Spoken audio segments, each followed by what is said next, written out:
I'm going to jot down everybody's name on the list that we have in our packet. We may have a couple of stragglers that will come in an hour. We'll see. I would like to just make one tiny change in the meeting format if it becomes that way. I am open for motions for if someone else would like to be chair tonight. Would anyone else feel like they would like to have me step aside and take a second, back seat? I certainly wouldn't want to be hogging the stage. So step right up. You have your opportunity to have the thrill of, I see a lot of hands.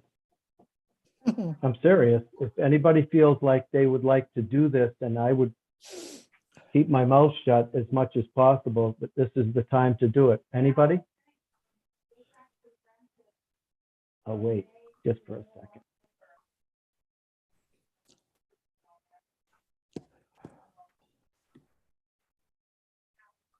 Okay, so barring lots of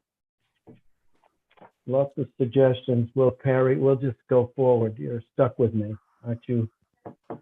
So we left off last Thursday, the 3rd, with parking lots and trees. Am I close to correct on that one? Just give me a second.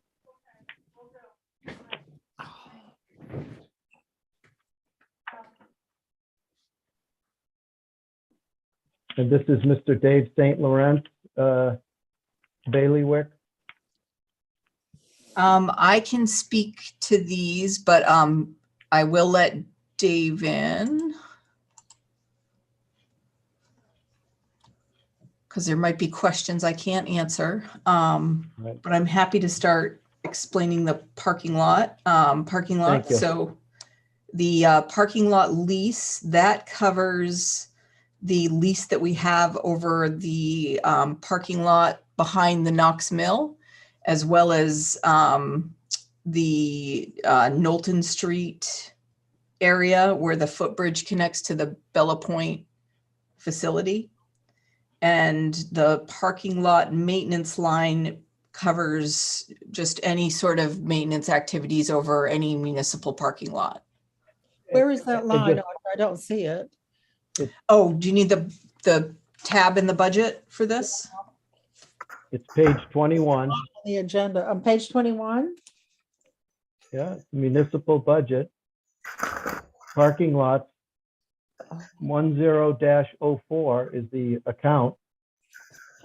It's tab 5, Nancy. Oh dear. Okay. Yeah, see, these are some of the. Well, Audra, could you explain at least the technical term? You've used this term before, and it's a little confusing. So is this a lease purchase, or is this just a lease? The lease, it's a lease to purchase agreement. So this payment is it fluctuates, but it's to purchase it. Yes. The parking lot. Why does it fluctuate? Why is it going up? Well, part of the agreement is that the lease would cover taxes as well. The portion of the property, or proportional to what the tax payment would be on that area of the property when it's subdivided. So because its value is going up. Correct. Okay. Does that make sense to everybody? So this the person from our entity from which we're leasing this does not pay any taxes. The town pays the taxes. Is that correct? So they pay taxes on the rest of the lot. Oh, Yep. So this is a portion of this is it. a portion of the lot. Okay, got it.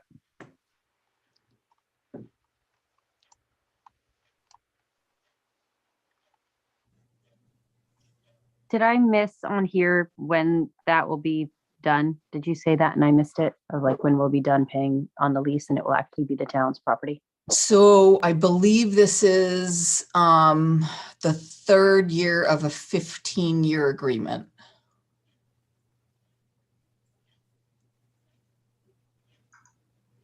Who are we actually paying this to? Is it an entity or a person? It's an entity with a person behind it. So it's Knox Mill Holdings. Mm. Okay. And I see Church of Christ Scientist has been crossed out. We no longer have that parking space on non-church days.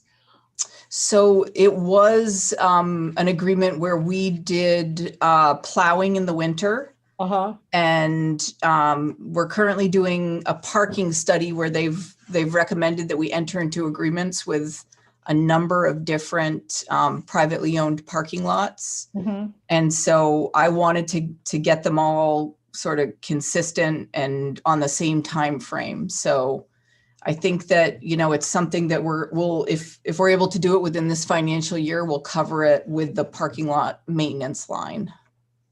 We hear all the time people bitch and moan about parking downtown. And I am not one of them because, first of all, I live close enough so I can walk if I have to. And I know it's a problem for employees who have to be there all day and they need to keep shifting their cars around.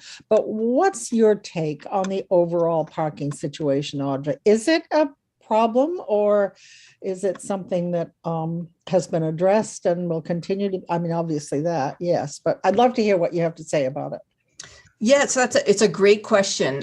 We just had the final public meeting where we had a consultant who came and they counted all the spaces in town, public, private, on street, off street. And when you look at sort of the publicly owned spaces, those are very heavily used, and they're all of them pretty much, when you do count, sort of at non-peak times, like at 9 a.m, peak times around 1 p.m. in the afternoon, and just getting out of the evening time around 6 o'clock. Mm-hmm. You'll find that the municipally owned parking spaces are always very heavily used, particularly the public landing, on-street parking, and the 5 and Dime and Washington Street lots. We've got a lot of private parking lots right in the downtown that are very underutilized. So I think that there's some things that could be done to shift the demand away from the most desirable parking, but a lot of it comes down to a paid parking system. Because the whole goal is to get the employees who are they park their cars and they're gone for the entire day, to park farther out of the center of town and more, still in a walkable area, still within like a quarter mile of the downtown, but not right out in front of the place where they work, because those are the most desirable spaces. That's where they want their customers to be parking. Right. So the only way to really create an incentive to do that is by paid parking. And we have enough spaces that are just out of the downtown, but still very walkable and easy to get to, that if we could get people to sort of shift to those spaces, they would have, free accessible parking if they work in town, and it would be freeing up spaces for, people who are coming on a more short-term basis. Mm-hmm. Mm-hmm. And no, that's awesome. Thank you, Audra. And in the interest of moving forward, that report that Audra just mentioned is sitting right on the website, almost the front page down at the bottom. And this guy Burke, it's quite a detailed explanation about the psychology and some of the mental, laziness, if you don't mind my saying, that some people have about parking. But anyway, do we have a motion on this parking lot and maintenance item? I have one. I will Anybody else? move to accept the town manager's budget recommendation of $72,000 for parking lot lease and maintenance. I'll second that. I have a discussion point on that item, Nancy. I would recommend that we do not approve the 72,000. We go down to the 69,000. So that's my discussion point on that motion. Why is there that difference? That's $3,000. Why is the difference there? Do we know? Do you know, Audra? I think Peter's point comes to the whole, the lease covering the portion of property taxes. One Is that- item is is, that one correct, amount Peter? was, well, no, but you've got it in the budget. One item was produced by the department head and one is yours, Audra. Oh, whoops. Sorry, I was looking at the budget committee's recommendation. So so we have a motion on the floor and Nancy thinks we should spend 72,000 and I'm against that.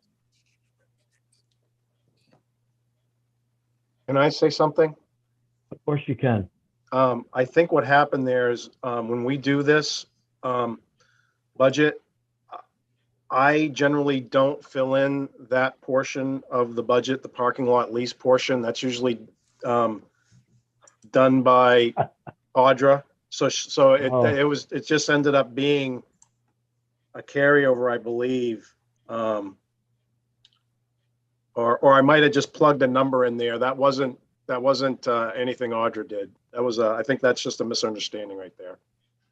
So you agree with the town manager's assessment of the, Well, that's based on something that I did not have information for. okay, Yeah, sorry for the confusion there. No, I see his point. All right, that's okay. Any other discussion? All those in favor of Nancy's 72,000 amount for that item? Opposed? Okay, thank you. All right, the tree program. Who wants to explain that? Mr. St. Laurent? Yeah, so the shade tree, okay, where are we at here? So as you can see, the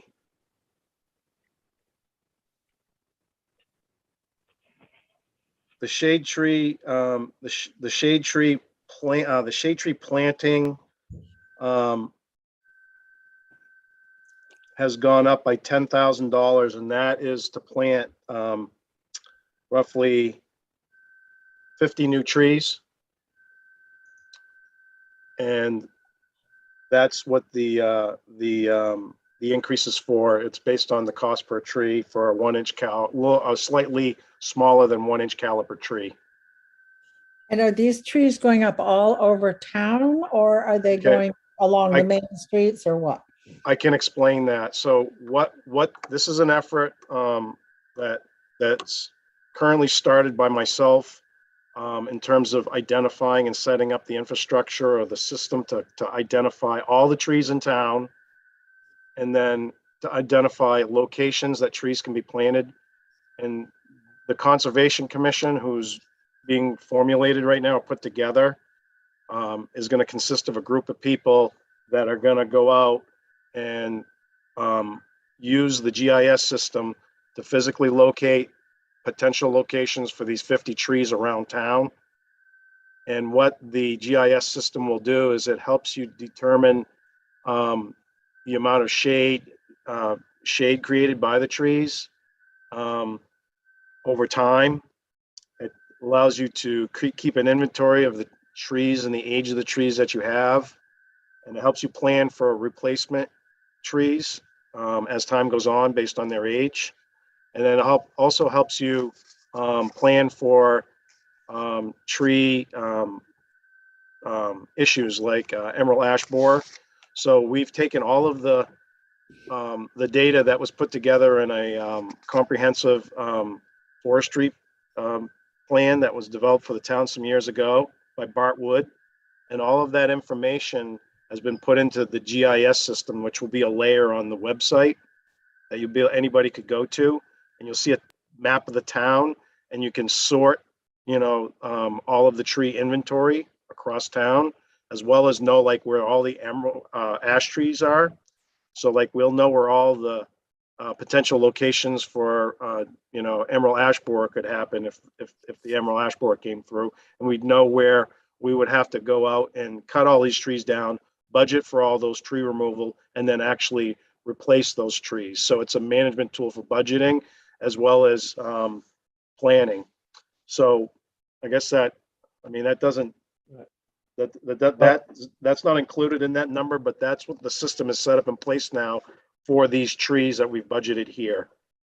Well, and that's an excellent explanation, Dave. And also, if people had gone and listened to select board meetings over the past year, you will have heard this talked about and planned and discussed and brought up by citizens about the need for more and new trees to replace, well, just damaged and just diseased trees around town. So this is not a new discussion item.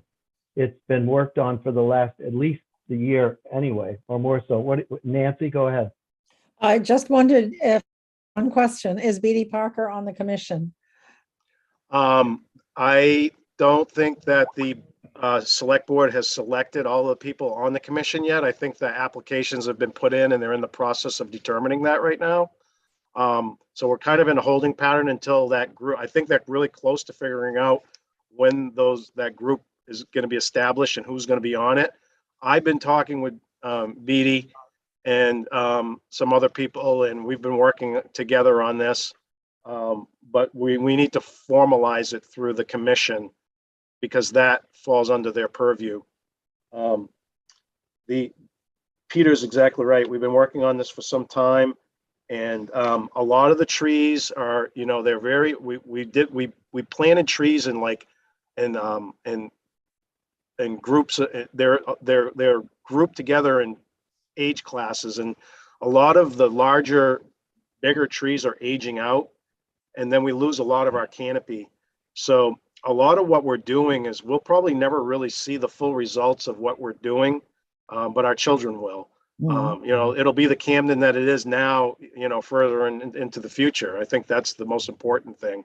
So this is more of a strategic planning thing to keep the town the way it is and to help, you know, with the island effect and for, you know, global warming and all these things. Trees really, really reduce the amount of heat that's generated in you know, urban areas through, you know, they call it the island effect. It heats up the asphalt.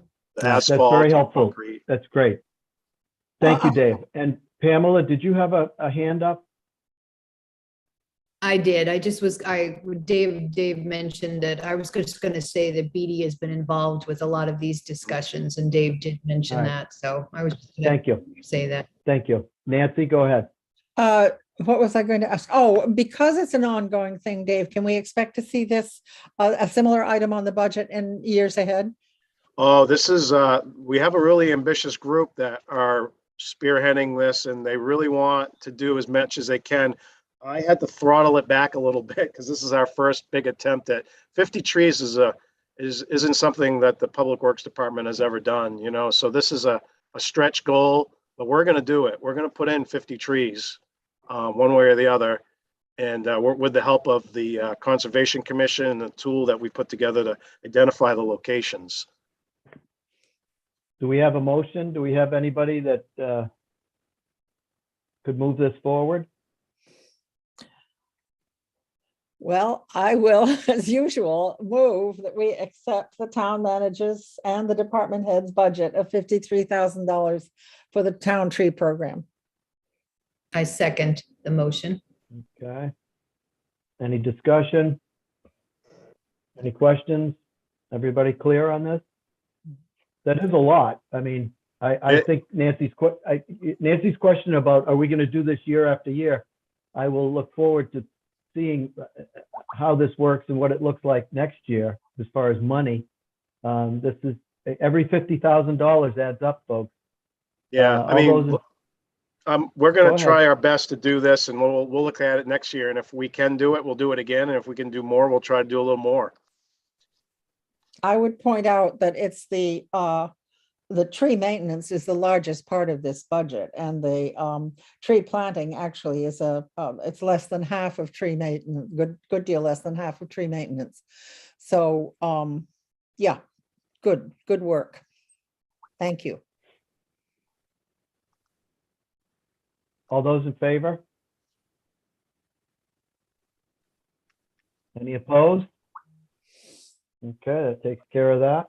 Thank you. Thank you. Now on to dams, is that correct?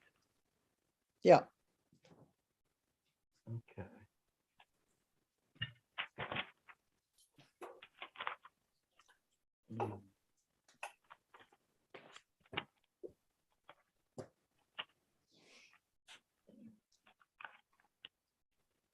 And of course,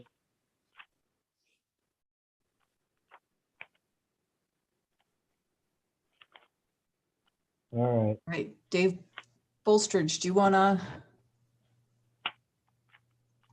Yes, Okay. so, Go ahead, Dave.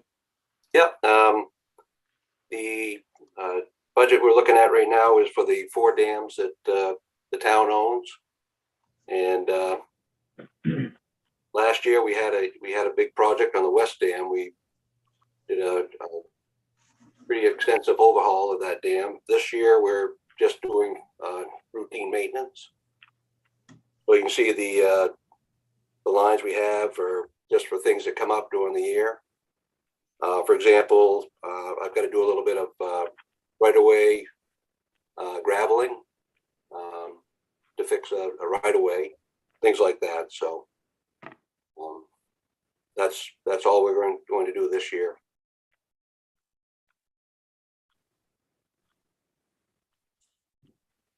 Well, I have a couple of questions about this, and it's just really a question of not really understanding the budget lines. I look at Montgomery Dam and the 2 McGonagall dams, for instance, and I don't see much in the way of line items on those budgets.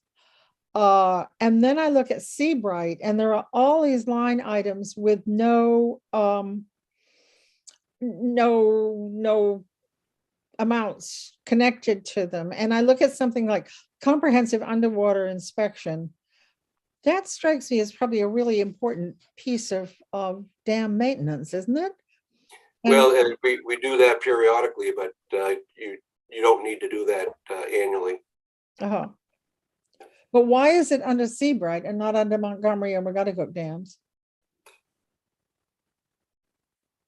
Yeah, the same thing can be done at those dams as well.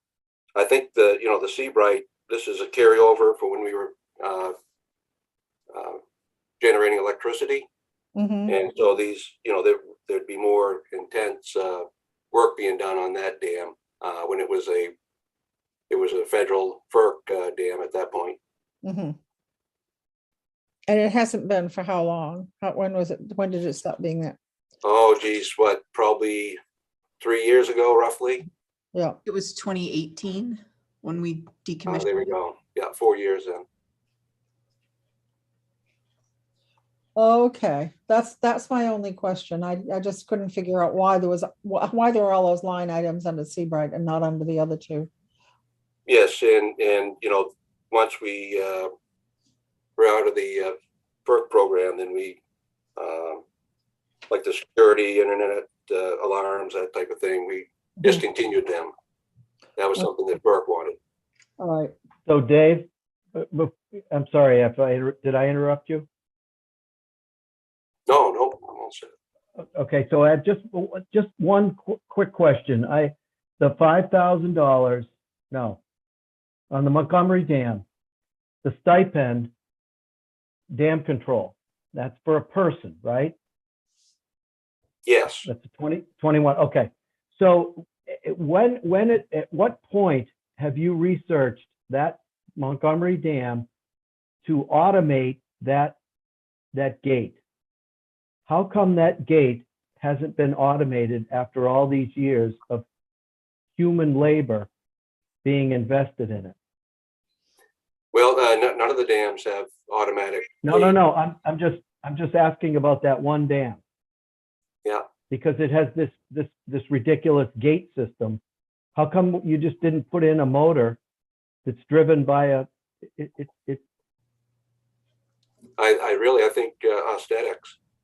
It's an old dam, and the gate that's on there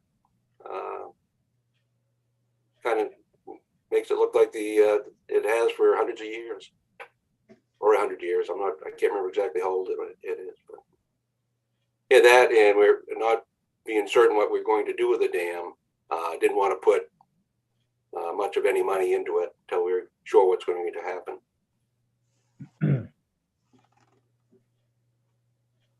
Any other questions or discussions?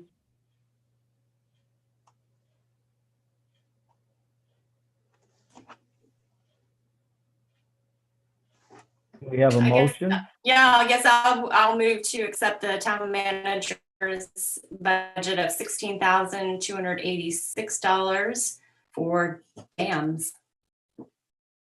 Anyone? I'll second the motion. Thank you. Any questions, discussions, problems? Oh, can I make one more point about the automation?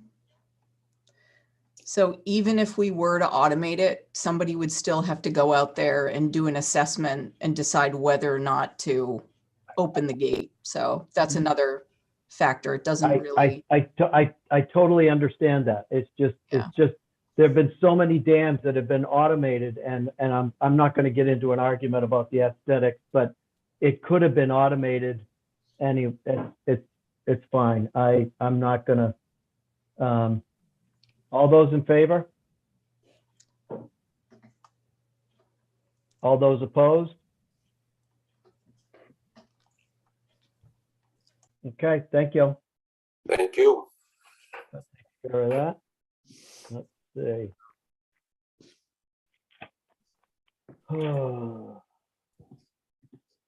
So we get to the Opera House.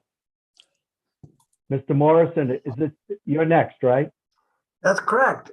Okay, good.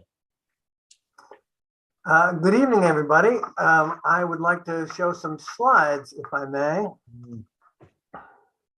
Absolutely. So first, here's a recap. In March of 2020, the Opera House, like every other venue in Maine, went dark. By that August, we'd begun the Soundcheck Performance Series, small audiences in a safe setting with a free live stream supported by the Community Arts Fund.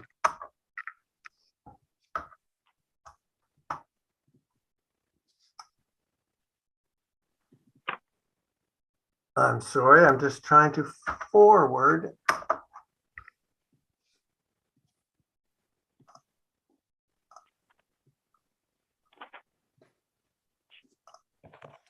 Oh dear.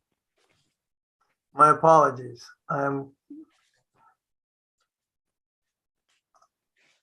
Okay. So now I'd like to just tell you about the period from June 1st, 2021 through June 1st, 2022.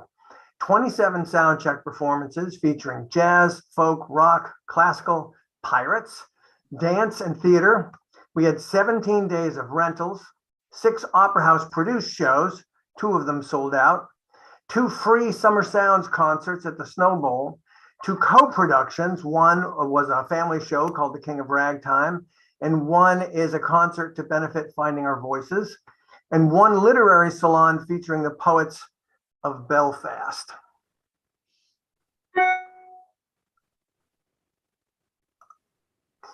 The Community Arts Fund, which funded all the soundcheck shows and the free Summer Sounds concerts, has grown to have a February balance of over $18,000, thanks to the generosity of our neighbors and ticket sales from soundcheck performances. We've paid Maine artists over $10,000 at a time when there were very few places to perform. Our free live stream has grown our internet audience and has had tens of thousands of views. We've also grown our partnership with area businesses through our sponsorship program. We applied for a shuttered venue operators grant through the Small Business Administration and were awarded $62,509 to be used for equipment upgrades, producing, advertising, payroll, and so on. We were awarded an additional supplemental amount of $25,764. With these funds, we've upgraded our live stream capabilities, our sound and lights. We've been able to put on great shows, even though we've been at reduced capacity. And we've supported local newspapers and radio with extra advertising and more. For the coming year, we plan to offer 4 free Summer Sounds concerts at the Snow Bowl, more sound check shows with free live stream, and some exciting Opera House produced shows, including Scotland's Tannehill Weavers, alt crooner Pokey Lafarge, Jazz in June featuring the Brubeck Brothers, guitar virtuoso Johnny A, the A Day in the Life Beatles tribute, the Oshima Brothers, Matt Nakoa, the Lunasa Irish Christmas Concert, a fundraiser for Meals on Wheels featuring a new John Burstein musical called The Bingo Queen, and hopefully a timely and powerful touring production called Rhapsody in Black that will be offered free to area students. This is a touring show that I just submitted a NEFA grant for, so fingers crossed on that one. We have been able to live up to our mission and thrive in a challenging time because of the hard and creative work of our staff, Juniper Purinton and Dagny Ernest, who go above and beyond every day, plus our tireless volunteers, in particular Beth O'Connor and Matt Brown, and the valued support of our town manager, select board, co-workers, and most of all, the people of Camden. Because of the Community Arts Fund and the federal grant money, we've been able to accomplish a lot this year without burdening the taxpayer. Our proposed budget has very few changes, except for one. We are asking to restore the full-time custodial position that was reduced to part-time when COVID struck. Half of the funding for that position was passed during the February 24th Budget Committee meeting. So I hope this has been helpful, and I thank you for your support. And if you have any questions at all, I would be happy to answer them.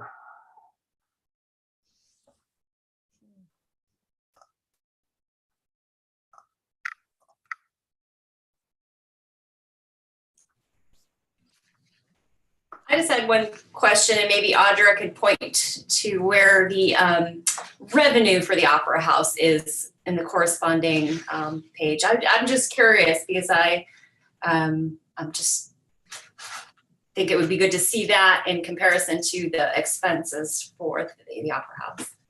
Certainly. So it's a little bit different this year. So there's a couple of places. If you look on the revenue sheet, so that's page 1 in your budget book. It's the blue sheet. Mm-hmm. And under income from departments, you have Opera House rentals. Right. And, we had been tracking, pre-COVID, we were looking, it fluctuated anywhere from, 50,000 to 70,000. And I think, because we're sort of getting back into the swing of things this year, we wanted to be very conservative with that number. So we've only budgeted 10,000. It only tells a portion of the story because the way that the Opera House has traditionally run the shows that they produce, this number really only reflects when, another entity is coming in and renting the space, like the festivals. So SIF, Camden Conference, what they would pay to have their events there. Whereas if it's a Camden Opera House production, that sits in what we call I can't believe it. Special revenue. Special revenue fund. So for each production, it has its own budget with its own expenses and revenues. And they're sort of self-perpetuating in that they basically break even. The Community Arts Fund has helped to, prop some of those up so that, we're able to continue offering discounted or free events. But that's really important because it sits outside of the budget, the general fund budget. But another thing that we did this year to try and just, offset some of the expenses and, stabilize, what we were asking for from taxpayers is to use more of our TIF proceeds for some Opera House related expenses, because it's pretty clear in the development program for the downtown TIF that Opera House related expenses was one thing that when they developed the TIF district, they wanted to use those funds for. So we can get into that a little bit later, but it can be applied to a number of different Opera House related expenses. Mostly I'm proposing to use it for things like, reserve account funding and, those kinds of expenses. But does that make sense, Jill, or did I not? No, it does. I just think, it's hard to say. Obviously, I support the Opera House. I think it's a huge asset, but we're something like the Snow Bowl, we're asking it to sort of cover itself. I just was curious if it was a similar sort of setup for the Opera House or close, or what the net loss would, or the net would be on that. No, and it's a good point. It's something that, the select board has talked about a lot, and we've talked a lot about it internally amongst the staff. Should we kind of, look at this in a similar manner to the way that we look at the Snow Bowl and the wastewater department? We're kind of still trying to figure out what would work the best, considering how it's evolved over time, and just the practice that we've kind of historically taken in how we treat the Opera House versus what might be the best way going forward. So it's a good point, Jill, to bring that up. Thanks. I just add on to that a few things in the interest of clarity. COVID really changed how we do everything. So we're in this really interesting transitional time. Most of our rentals disappeared because they couldn't put on shows. Camden Conference went virtual. The dance companies didn't come. Some of our regular customers have gone away and may not be back, like Downey Singers and so forth. So it's really hard. The budget as it stands was originally designed when we were primarily a rental facility. And so the bulk of our income has just come from other places. All the sound check shows kind of pay for themselves through the Community Arts Fund, and the Shuttered Venue Grant paid for a lot of our shows. So it's harder than it used to be to project, but I think we're going to have a really good year. We had a surprisingly good year last year and ended up in the black, which was a happy shock. So I think we're going to be okay. But I think David, that's a testament. That's a testament to your marketing and your networking ability to. You've done a spectacular job of knowing markets, and you have a great product. One thing I wanted to just point out to everybody is that David brings up a good point about getting back an employee that he lost during COVID, or a year ago, trying to replace employees, and that's a tricky thing to do, and it is also important because the services that we expect have to be done by human capital, humans, meaning you have to take care of these buildings.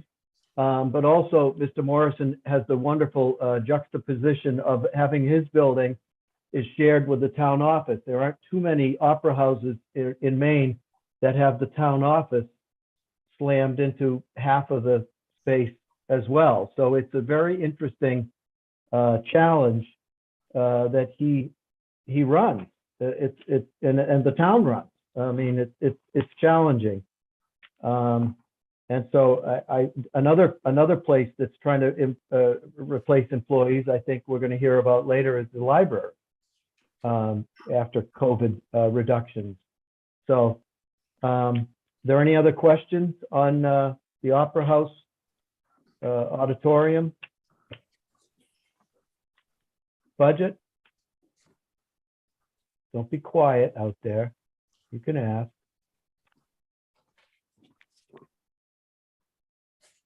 I have a question.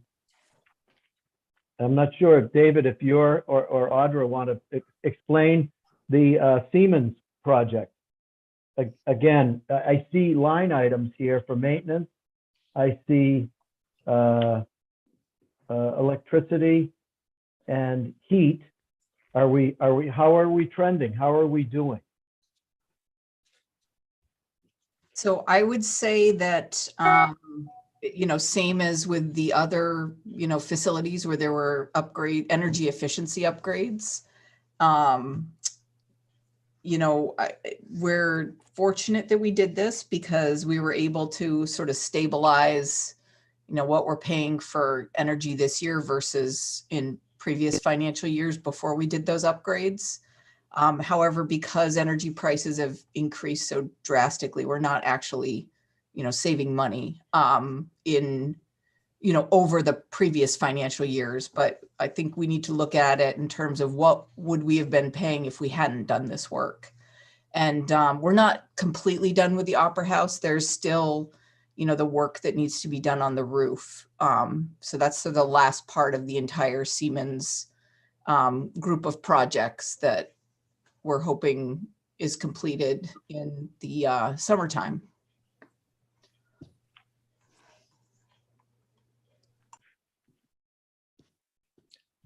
Peter, I have a question. That's not necessarily related to the Opera House, but what Audra just talked about brings it up. And that is the fact that, as we all know, any of us who've tried to fill a car with gas lately, the price of fuel oil and gasoline is going through the roof. And I'm wondering what kind of contingencies the town has for coping with this sort of drastic increase in the cost of things. Well, I think Audra went over that last week, but why don't you repeat that, Audra? You just have to take the hit. Yeah, we'd have to take the hit, but I have been looking at, whether or not we need to put more money in a reserve account that could, sort of be the buffer on a townwide basis, because I think, going back into everybody's operational budget and trying to address this at this point in time just wouldn't be a very efficient or logical way of doing it. But I think, some sort of reserve account to, help, cover those costs if we continue seeing the escalation that we're seeing now is going to be necessary. We are, making another change that I think is going to save us money in the long run. I don't know how many of you are aware, but at the Public Works Garage, the town has run a fuel depot there for quite a while. And the town, as well as the town of Rockport and the school district, have all purchased, diesel and gas from the town of Camden through that facility. And we're just at the point now where it's at a point in the life of that facility where we'd have to do a major capital investment in replacing tanks and pumps and awnings and all the infrastructure that allows us to have that in order to keep it running. And it doesn't make financial sense when you look at the capital investment required. So we're going to look at decommissioning that and switching over to a fleet system. And I think that that's going to save us money in the long run, or at least be consistent, and we wouldn't have the overhead costs that we have now in staff time for billing and financial management, as well as the environmental management and reporting to the DEP. It's a little bit of an aside, but thank you.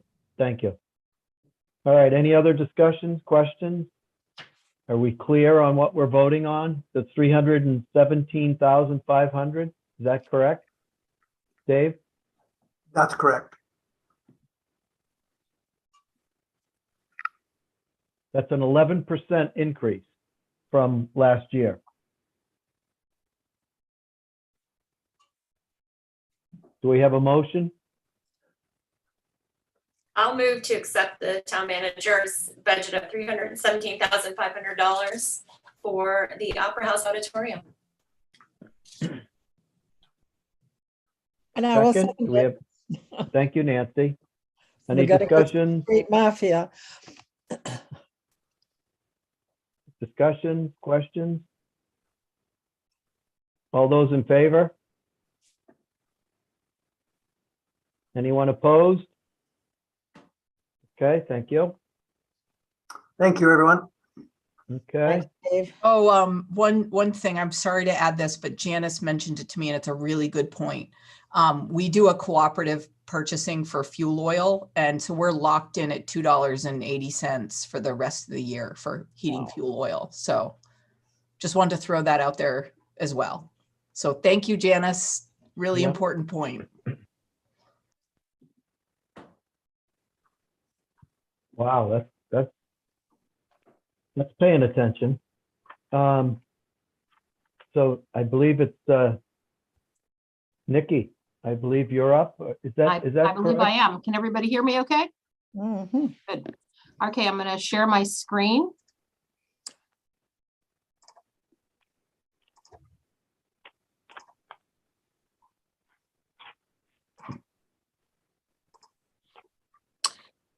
Okay, so I have what I promise you will be a very short presentation about the library, just some background so that we are all on the same page as we have this discussion tonight. And again, I'm Nikki Mayonis, the Executive Director of the library. So first, let me say that we have a staff of 11 people. Some of those people work part-time. And as you heard a moment ago, we are trying to get back up to speed in terms of staffing. We began the pandemic with 10.5 FTE, full-time equivalent people, and we are now just approaching 10 after doing some hiring over the last months, but we are still short at least a half a person, if you will. You're probably familiar with a lot of the faces on this page. As I said, we are open 7 days a week. And I like to say that we're not just about the books. We are really quite a bit more than just books. We do virtual programming. I think a lot of you are familiar with our programs. We do on-site programs almost every day as well. We have a wonderful history center. We offer free Wi-Fi and tech help. Homebound delivery has become quite the service during the pandemic. And we do a curbside delivery as well, art displays, outreach to classrooms and daycare centers, etc. And we are what is known as a 5-star library. And what that means is that the community supports us at a very high level based on per capita use of the library. There are only 85 5-star libraries in the entire country. And again, it's based on use on a per capita basis. Over 80% of Camden residents have a library card, and I looked you all up, and all of you also have a library card. So before we jump into the budget, I wanted to just take just a brief moment to talk a little bit about the history of the library, again, to make sure that everybody knows what a really amazing facility we have.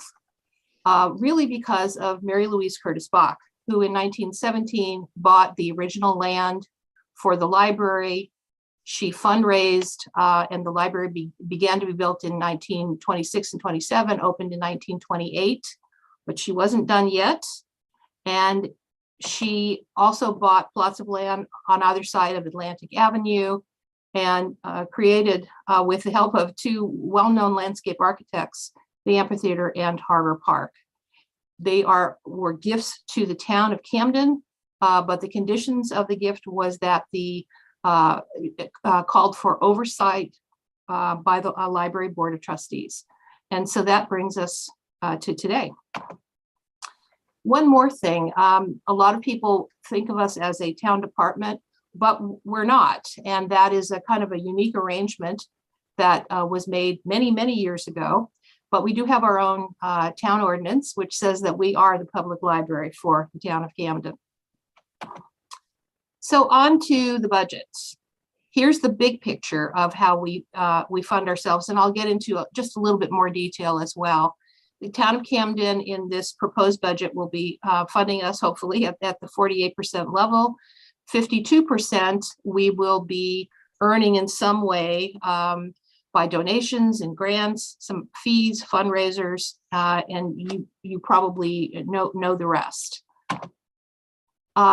A little bit more detail again about our fundraising donations and our campaign for the future will bring in, we expect about $290,000 over the course of the next fiscal year.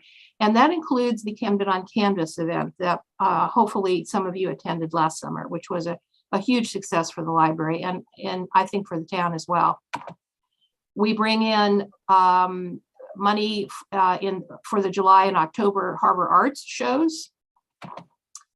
We have a really spectacular book sale going on year round these days, which we expect will bring in about $32,000.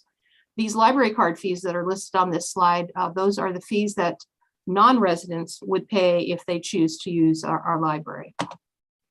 We have some healthy endowments that have been built up over the years.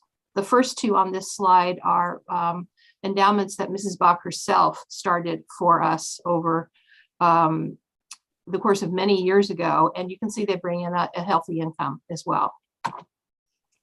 Then there are the weddings. We project that we'll be bringing in about $31,000 for weddings. And then, you know, this mishmash of other income is things like faxes, photocopies, etc. And up here is the town of Camden. Our request for this year is $523,000. Again, that's approximately 48% of our operating budget. It is an increase of $30,000 over 2 years. We did not ask for an increase last year, so this is a 6% increase, but over the course of 2 years. That brings us to this figure of just over $1 million for operating the library and the 2 parks. Now, the big picture expenses, again, I will go through these really quickly, and I hope that you have questions at the end of the presentation. So we start here with the building and parks. Books and programs and tech is this slice. Staff, of course, is the largest slice. And here's what I call background support. And those are everything from supplies to our photocopy machine and so forth. And a little bit more detail that I promised you. The building and parks expenses are just about $180,000 over the course of a year to maintain the facility and the parks. This is our product, of course, our books and programs and technology. We project spending about $108,000. Staff, of course, in any organization is always the largest expense. As I was saying at the beginning of the presentation, there are 11 people on staff, which amounts to just under 10 full-time equivalent. We do hope to hire at least another half-time position in the course of next year. And this budget does, in fact, show that figure, account for that. It also accounts for merit increases for all of our frontline staff. You probably know that the library was closed for just a few weeks at the very height of the pandemic when the governor closed places down. But we opened up again very successfully in late May, early June of that first year of COVID and have been running ever since. And we have frontline staff there every single day.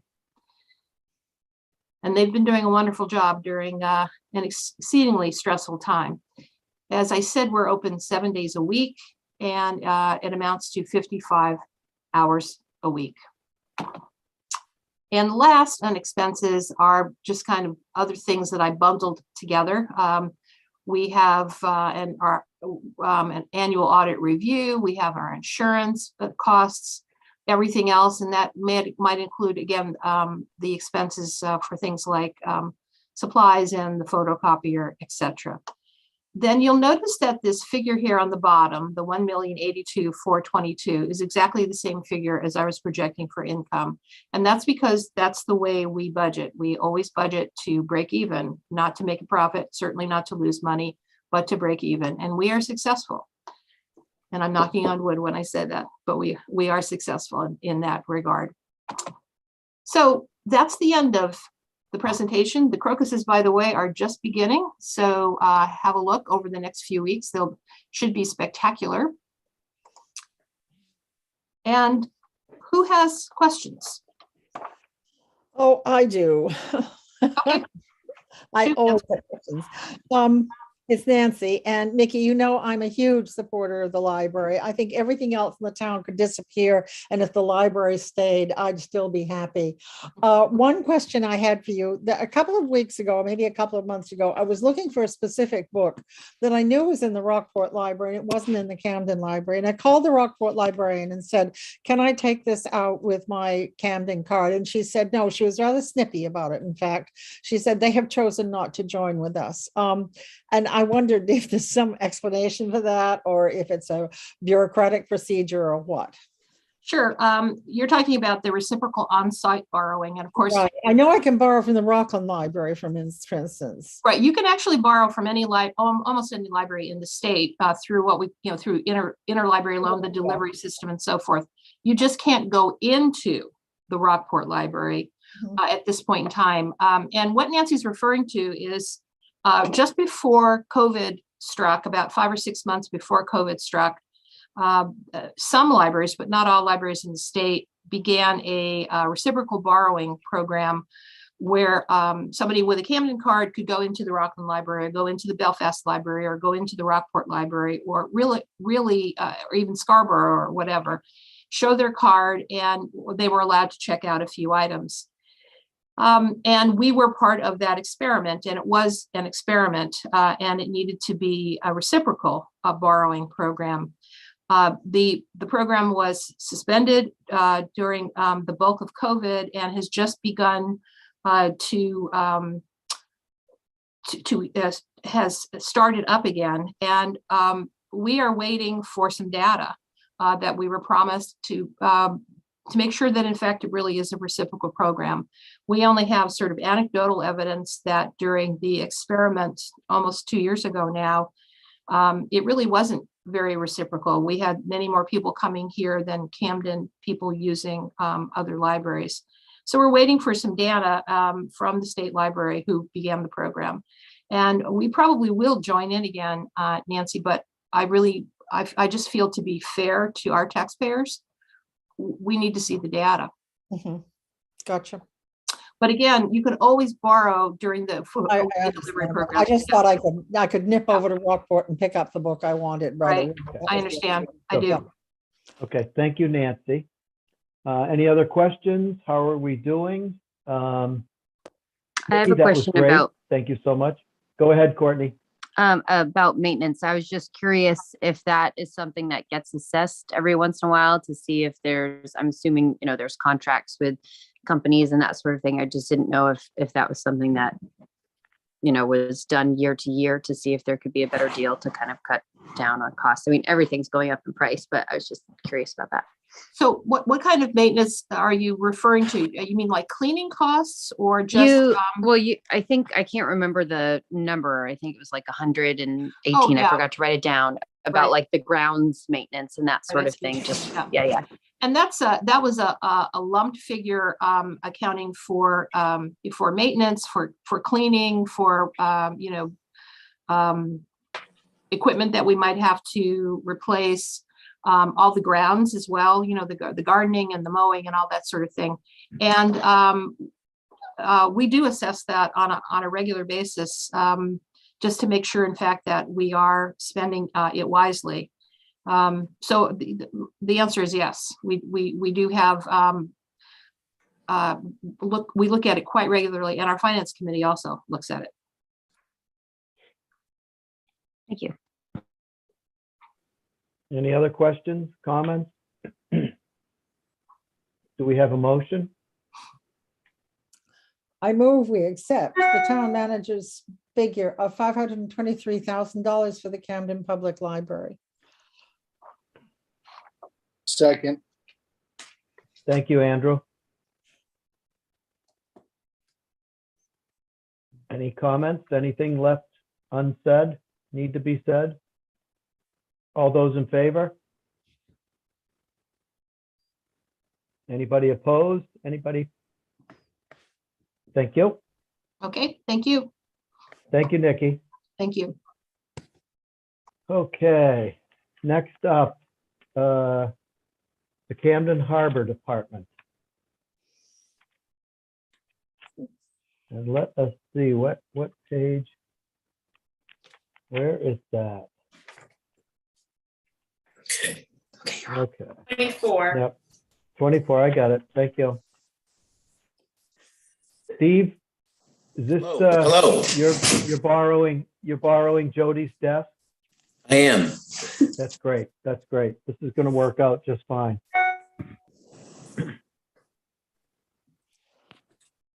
So Hi, Steve. you want me to get, who's that? Hey, hi, Courtney. I'd like to give you guys a quick overview of the harbor. I know you probably all do know it, but maybe not. So Camden Harbor lays somewhat dormant over the winter, but right around April 1st is when it starts to come to life, mostly because all the locals are excited that the snow's gone and they're getting their boats ready. The windjammers, the Chapter T boats, the fishermen, everything starts to go. I'm there a lot working on things. It doesn't really start kicking up till June 1st. Then we start doing overnight boats. Visitors start coming. Right around June 15th is when it becomes kind of crazy. And then July, August, right to September 1st is a complete madhouse, and it's lots of fun. I have two deputy harbor masters. I have a full-time pump out boat operator, and I have a receptionist that helps me during the peak season to take reservations and answer questions and things like that.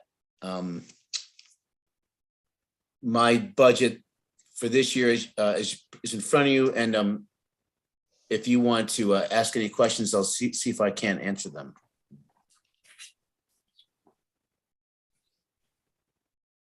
Is everybody looking at the budget? Is everybody going down through that budget?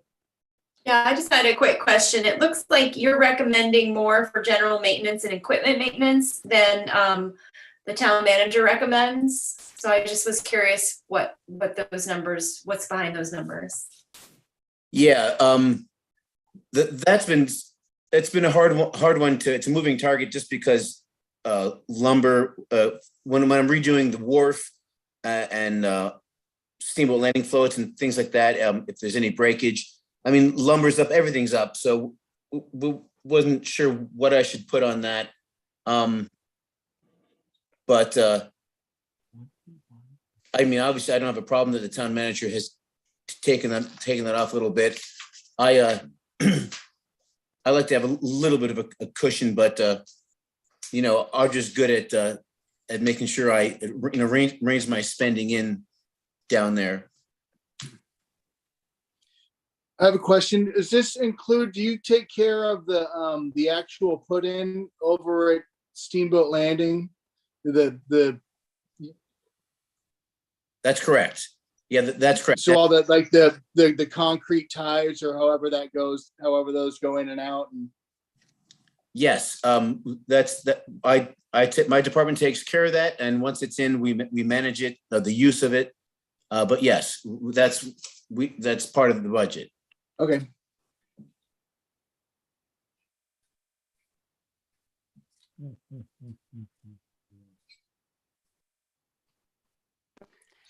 Steve, I know So- in past you've like kind of redone and did the flower beds and stuff. Do you foresee doing any other kind of beautifying down there like you did before? I was just thinking about like the general maintenance tab just to see if you already had projects in mind for down there.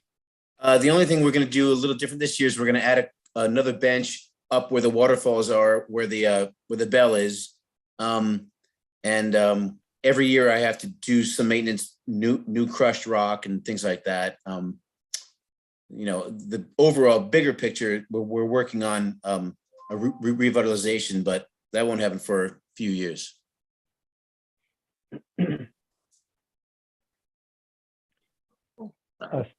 Oh, go ahead, Mary. Yeah, sorry, I'm just trying to understand the line of full-time wages. Steve, is there any addition of personnel from previous years? For full-time workers, Yes, yes. No, the only difference is that the Parks and Rec and Harbor have got kind of, we're sharing a person now. We have someone that's going to be Harbor in the summer months, and then transfer over to Snowball in the winter months, and that person will be mostly a pump out boat operator. You can see the pump out boat operator. I have a line for that. The state pays for 90% of the pump out boat operator, the salary, and for the boat maintenance. But I can help answer that question, Mary. So I don't remember if this is the third year of the townwide reclassification that we're doing, and Steve's department is one of those departments, and Steve's position had to be reclassified. So that's accounts for a lot of that difference that you're seeing. Okay, yeah, thank you. And I just wanted to, maybe Steve can correct me here, but going back to what Courtney said, I think a lot of the beautification of the landing area has actually been volunteer labor from the Camden Garden Club, but you can correct me on that.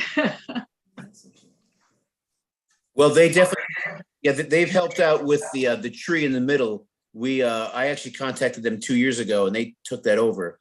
They did a great job with that. But yeah, you're right. That area along the water, it's not them, but in the center, that big centerpiece, they do all that work.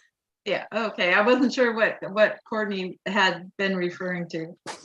Yeah, I was just talking about, they had taken out this down by the water along like the boardwalk, I guess if you want to call it that. He had replaced a whole bunch of and put in a whole bunch of flower boxes and did all the work for that and everything. That's what I was asking about. Okay.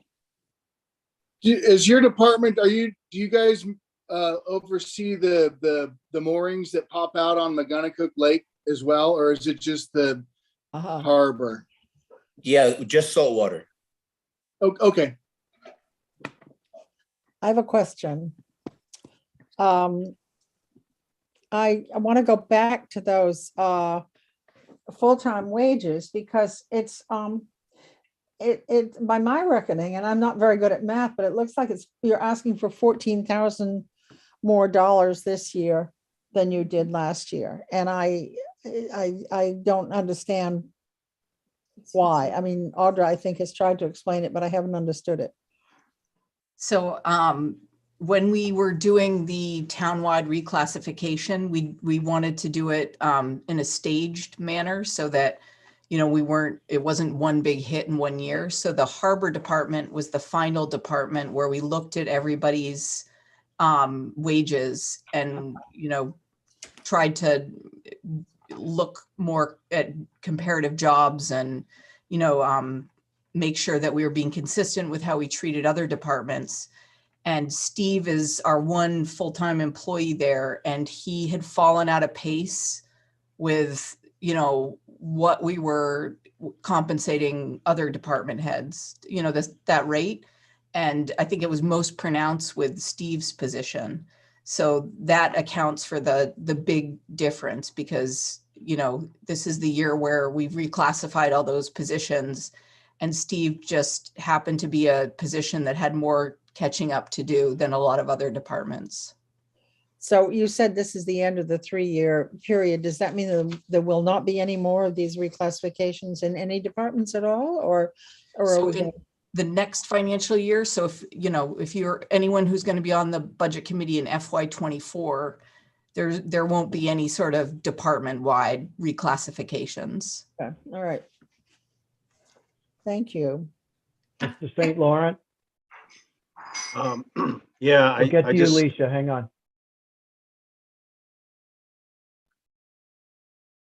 Okay, hang on.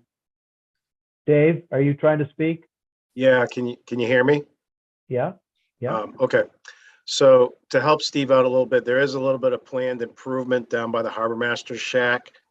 Steve might have just kind of forgot about this, but the Stewardship Education Alliance has a grant to put in an aquarium down there. And they're going to be kind of beautifying the area a little bit around the aquarium, maybe like a picnic table and some potted trees and some flowers and stuff like that. So I just wanted to share that with everybody. So that is something that is going to be happening down there. Thank you. Thank you, Dave. With the aquarium, is it? How big is it going to be? Is there going to be the new power run to it and the maintenance associated with that, or is it just going to be drained in the wintertime and filled up with local stuff in the summer? So it's all gonna. There's a work plan that the Stewardship Education Alliance is putting together for that. All the maintenance of all that. It isn't something the town's taking care of. It gets drained in the winter. It's more of an educational piece and a focal point for people going down to the harbor, and it'll help with. So they'll be able to. They actually have they've gotten a permit from I think it's DMR to be able to take organisms that have been captured or picked up and then put them in the tank, and then they're going to bring those organisms around to different schools and show them the different things that live in the harbor, while at the same time keeping them alive in this tank so people can see. And there'll be some educational pieces with some explanations of what lives in the harbor and how the ecosystem works and all of those things. So thank you, Dave. That's great. great. And then a follow up, Andrew. Yeah, one more for. Okay. Well, Leisha got cut off just a second ago. Okay, let's go ahead, Leisha. I just have a quick question about the maintenance of the lighthouse. I'm really surprised at the $500 number for maintenance of an aging lighthouse and keepers building. Could somebody just say a few words about that? Yeah, I'm glad you brought this up, Licia, because I would have forgotten otherwise. So under the CIP area, that one of the CIPs that's proposed for this year is $25,000 for painting the light Explain building. CIP, Audra. Oh, sorry. CIP. Capital Improvement Program. So that is one thing that we are proposing to do this year, and the caretakers, as well as a group of volunteers involved in historic preservation, have a sort of like a plan for different improvements that need to be made over the next 5 years to keep that facility maintained to a level where it's in good condition. So that line is small because it's more for the really sort of small expenses on a yearly basis, but there are some bigger projects that need to be done out there. And we're trying to budget for those in the capital improvement area. Thank you, Audra. Is that okay, Leisha? Yes, thank you. Okay, Andrew, go ahead. Yeah, sorry. Just one question. So with the equipment maintenance, let's say you got the discrepancy in the wants and what Audra has. What happens if that money that $6,400 doesn't get you? If the department got $15,400, but they use $9,000 of it, where does the balance of that go at the end of the year? So there's a couple of things that could happen with it.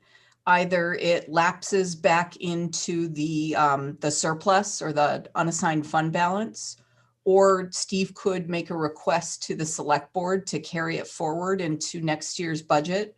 And so if the select board votes to carry it forward, when Steve starts out his financial year, it would show the way that, and this is something, it's something to pay attention to. If you ever look at the select board packets, if you see under the line items, the area where it's blue, that's usually an indication that funds have been carried forward from the previous financial year, or other sort of unanticipated funds have come into that line item. So those are the two scenarios that could occur if that money isn't spent in full at the end of the financial year. Okay, thanks. Thank you, Audra. Any other questions, comments? Everybody? Dave, are you putting your hand up, Dave? Okay. Do we have a motion?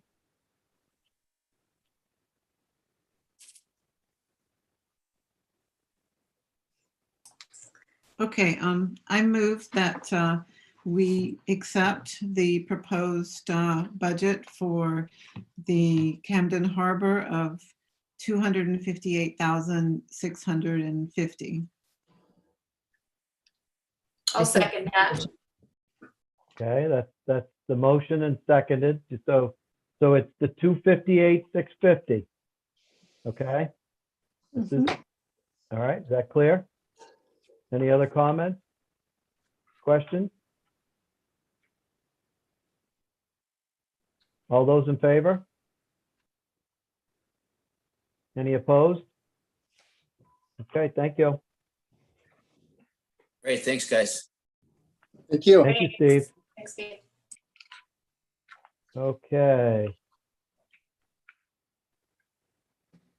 So sometimes it's called recreation, Beth, and sometimes they list it as leisure. What do you, how many other labels do you want to call it here? Well, it's recreation first, and then it's parks, and then it's cemeteries. Oh, okay. But good evening, everyone. I'm Beth Ward, the Parks and Recreation Director for the town of Camden. And I do have a little slideshow if this is the appropriate time to do so. Of course. Okay. Perfect. I got to figure out what I'm doing here. I need to share the screen. Now, where do I find that? Oh, right there.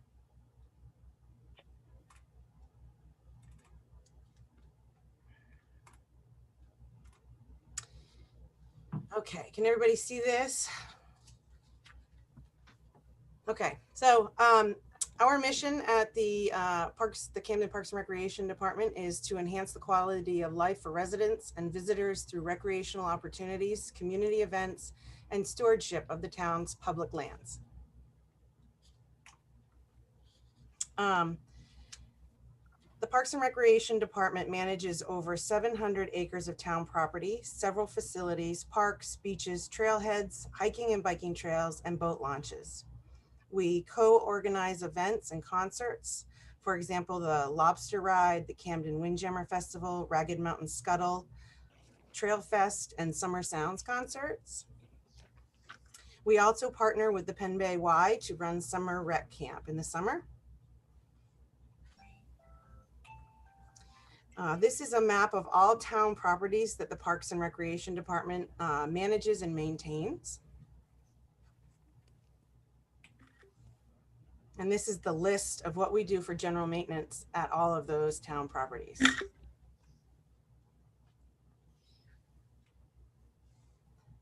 Several years ago now, the select board had charged Parks and Recreation to come up with a plan to improve Shirttail Point Park, as they were planning to put a sidewalk on Washington Street to go all the way to the park. So we've had a landscape architect and engineer make a plan for us, and this is the beginning of my ask to the budget committee to go ahead with this plan.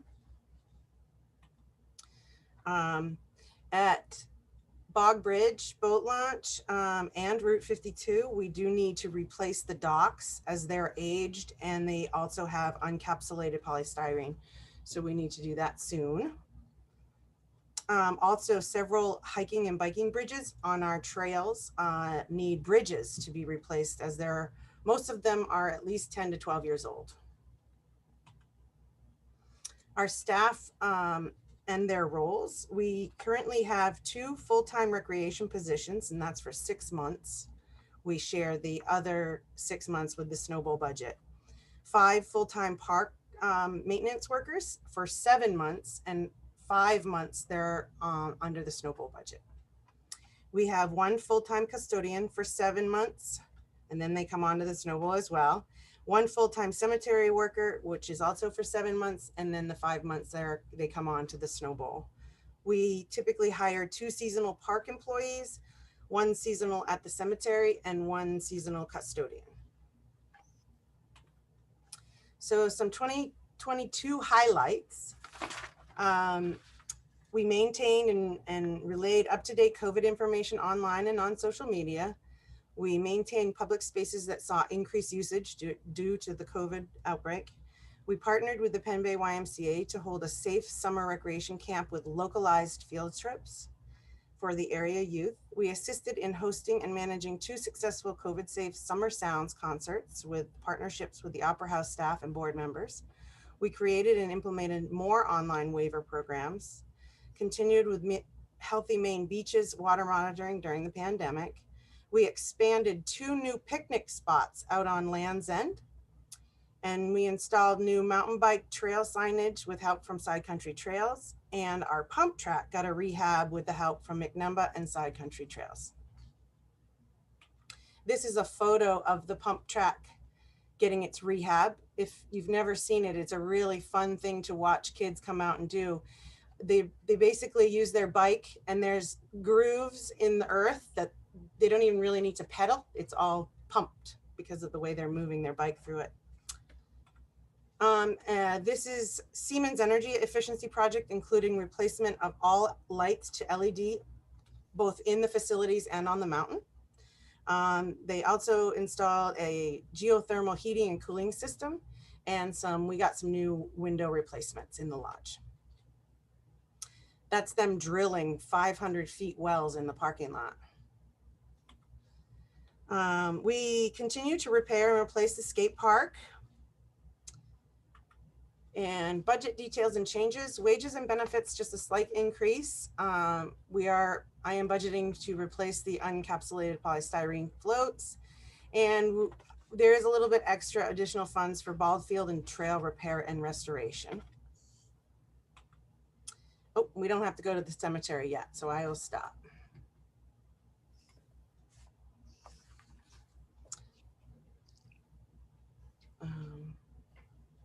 Okay, does anybody have any questions for me? Oh, I do. And Andy again, sorry. What happened to the lake steward? Audra.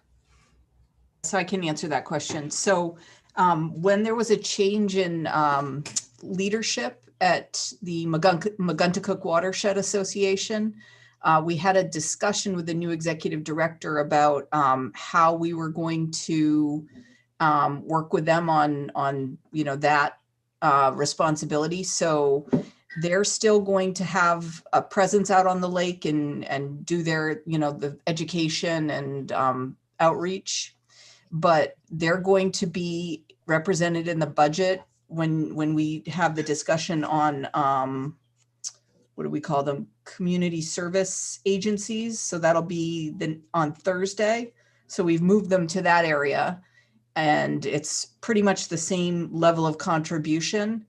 And the police department is going to take on doing patrols of the lake. And we've talked about, and this is something we still need to work out with the select board, but our police chief is a certified harbor master. And so the idea is that Randy would take on the inland harbor master role, and then we could sort of move forward with more of a development of a formal program out there. So things like, designating mooring fields and, just other enforcement action that might need to be taken in regards to the management of Barrett's Cove to protect, swimmers from power boats and the rowers and kayakers and non-motorized boats from motorized boats, and also, just other general patrols of the lake to ensure the safety of all users. Okay, so if I had questions about if that steward is who's responsible for the time for doing boat inspections and keeping the milfoil out of the lake, because that would be kind of a travesty. Would that be for the next Thursday? Yeah, so that would Okay. definitely still be something that the Watershed Association would be working on. Okay, so then I got another question for the skate park. I drive by it, often enough, and I notice in the winter all the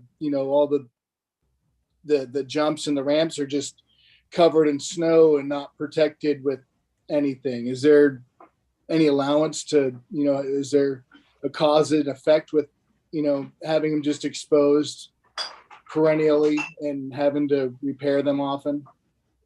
Because I also see, kids skate and they can get injured on, broken wood and stuff like that. So the one big, large half pipe thing, I suppose, could be covered up, but I would worry about moisture. I don't know how we would actually cover it for it to last through the winter, unless it was like a boat cover. I guess you could probably figure something out like that. And all the other pieces are metal and welded. A lot of the other pieces are all metal and welded together, so they could use some paint probably in the future, but other than that, they live okay where they are. Okay, cool.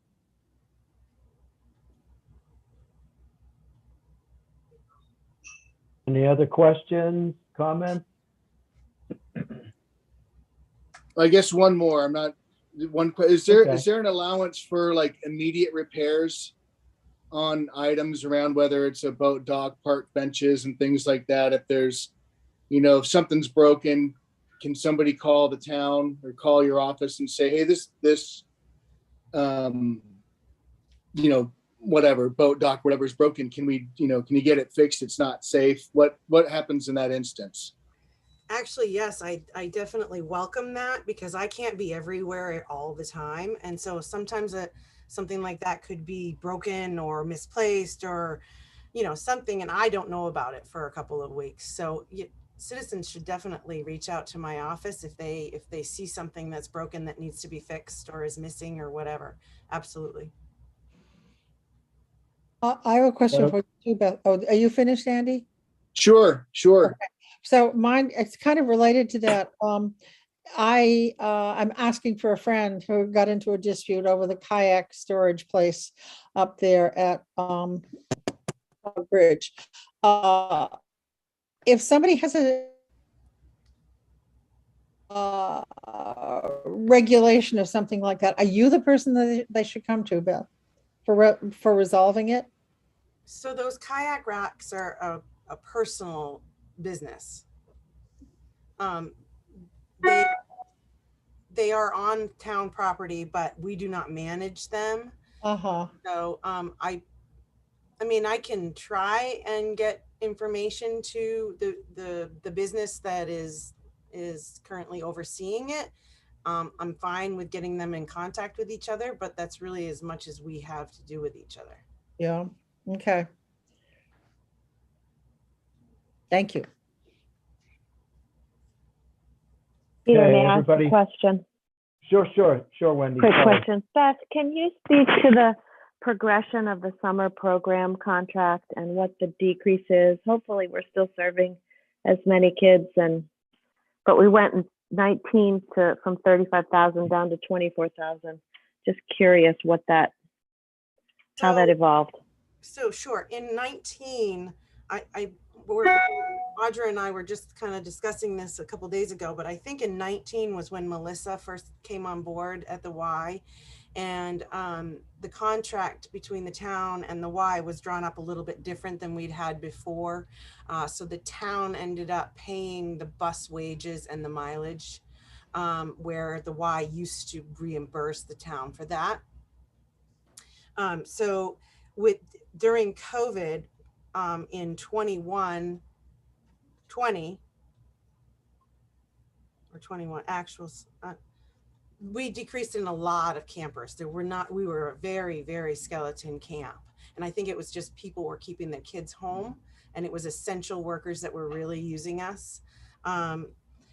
We just got word from the Y today that people are coming out of the woodwork for camp this year, which is so good. And we hope to have lots of kiddos out here running around. So it was just a different contracting time, and we've cleaned it up a bit. made it easier on both. Great, thank you. I'm glad that you brought that up, Wendy, because I had a question as well.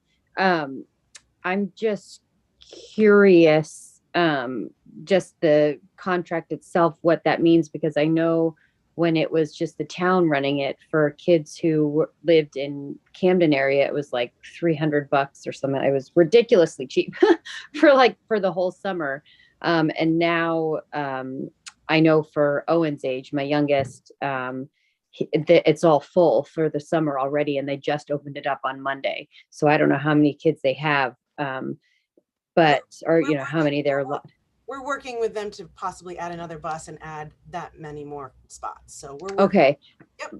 My question is too, and I don't know if you know how this, like when they took it over, it seemed that the rates then went from like affordable summer camp for Camden residents to like regular YMCA pricing. It's like $180 a week or something like that versus like 300 for the whole summer. No, actually we have a tier. We have 3 tiers. The first tier is if you can afford summer camp, it's $600 for all 6 weeks. The second tier is if you need a little bit of help, it's like $540 for all 6 weeks. And then the third tier, if you need more help, it's $450 for all 6 weeks. And that's like nothing for paying for daycare. Yeah, that's still a super small. That's why when it used to be, I was like, holy cow, how are they even running this? That's $300 for all summer. So I didn't know that there was a tiered system either. So, and that's awesome to hear that you guys will be adding, hopefully anyway. Is that part of that, the 24,000, like you said, is that adding, do you guys share that cost? Like, does the YMCA pay for some of it and the town pays for some of it, or because this year we are going to be reimbursing the YMCA the difference in cost for what it costs when you sign your child up at the Y. We're gonna give the Y the difference. Yeah, so we the town subsidizes that rate so that we can offer, an affordable rate for the camp. And this is the first year that the Y has taken all the registrations for Camden residents, as well as all of the campers from outside Camden. And so we have a few bugs that we're still trying to work out, like the fact that, they just opened registration on Monday and it's already full today. And I think there was a misunderstanding about how many spots they needed to hold for Camden residents, but Beth and I are working on that to make sure that we can, have a really sort of decent amount of spots open for Camden kids. And, the town is still able to subsidize that. So it's affordable as well. That's great. There's pent up demand all over the place. Yeah. Any other questions, comments? I would like to move that we accept the 166,452 for the recreation budget. I second the motion. Any questions, discussions?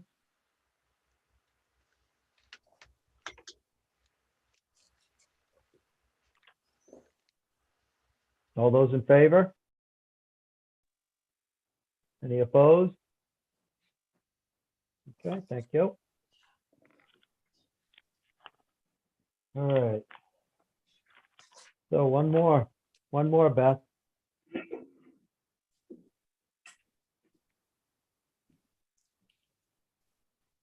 So I'm happy to answer any questions you have about the parks piece of it.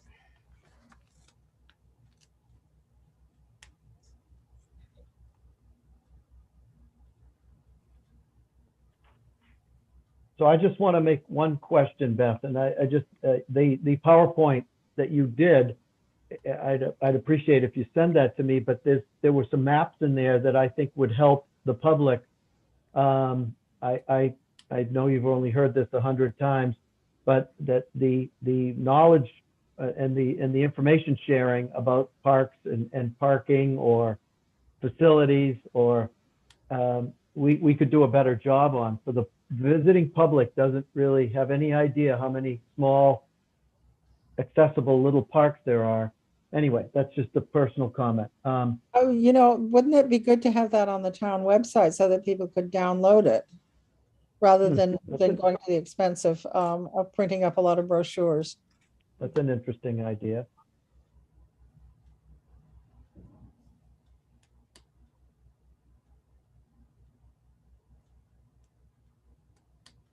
So Beth, Yes. could you just give us the explanation to your line item 2005, 2020?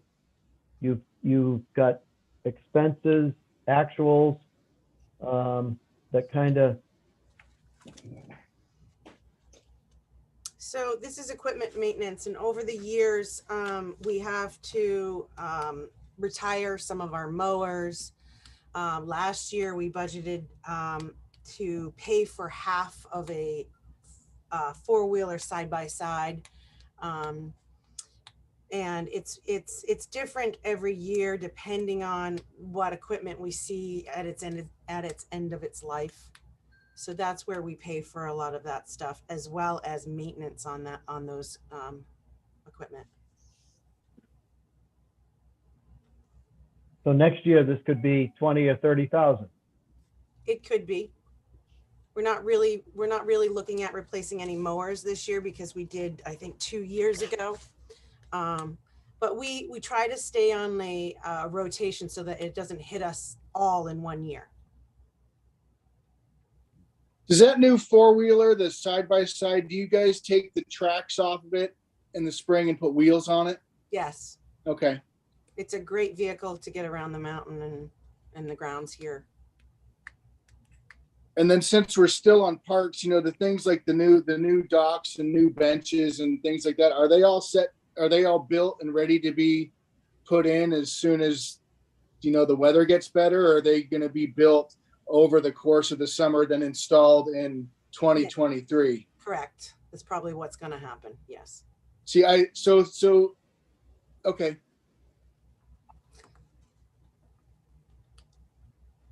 But you've got docks that are. Yeah, I just out of curious. So there's the dock shape. at 52 that has the exposed polystyrene. There's also it has a big opening in the middle of it. The last time it was installed, and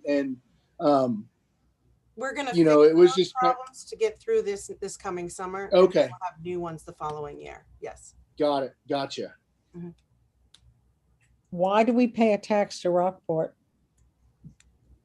I'm just curious about that. It's not much money, but we have a little tiny triangle at the top of the mountain that is on Rockport land. I think a better way of it's like a payment in lieu of taxes because we're tax exempt. I have a question. I'm wondering about the difference between Beth, your request for the electricity budget and Audra's budget for that. I can answer that question, Pam. I sort of based my recommendation on where I saw our actuals to be with electricity prices. So that's, yeah, again, it comes back to the whole energy prices increasing and, at the point in time where Beth did her version of the budget, she didn't have the same year-to-date actuals that I did. So that was the reason why I proposed a little bit more for that. I figured as much, but thank you so much. Can we have a motion? I have a quick question, Peter. Oh, Sorry. I'm sorry, Wendy. Yep. That's good. all right. No worries. The public landing restroom. Talk to me about that, Beth. They have gotten so much use during this COVID pandemic that, it's hard to keep up with all of the pieces and keeping it clean and the product in it. And we went to touchless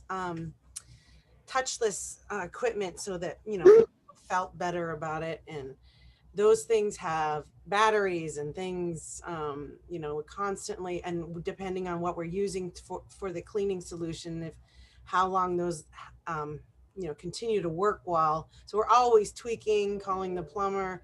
It is so heavily used down there in the summertime. It's a full-time job keeping up with it sometimes. And we've seen a lot of graffiti over the last 2 years that the parks crew has had to clean up in the skate park, and with Public Works, on the streets, on the bridges. We had it all through the public landing restrooms. Thank you.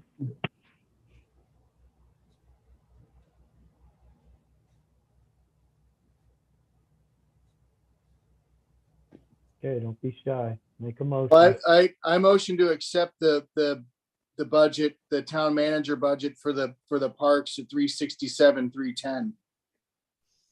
Do we have a second? I'll second. Oh, Okay, thank you. Any discussion? Questions? All those in favor?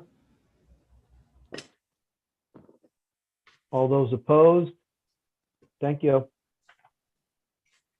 Okay, one more fun one. The cemeteries, Beth? Yes, and I'll actually let Audra explain this one. I think she does a much better job than I do. Well, I don't, because I think that everybody on the budget committee this year sort of remembers the whole cemetery association discussion and, why we no longer fund that. So I think that the only thing to really talk about is the actual cemetery maintenance budget. So just to clarify, Camden does have a cemetery association of appointed members that come up with their own budget, and their budget is the items that, like the sexton and other capital projects to, make repairs to the two cemeteries that we have at Oak Hill and Mountain View. And that money for their budget comes from the cemetery endowment. And this cemetery maintenance budget reflects the agreement that the town has with the cemetery association to provide the general maintenance. So it's, mowing and just really simple grounds maintenance. And then this expense gets reimbursed. So this is the, the cost of the staff person basically, and some equipment costs associated with what we need to do to mow and do, just general groundskeeping. Whereas any of the bigger sort of expenses and the other operational expenses sit outside with the cemetery association budget. So Audrey, you're saying the whole $51,100 is completely reimbursed by this association? Yes.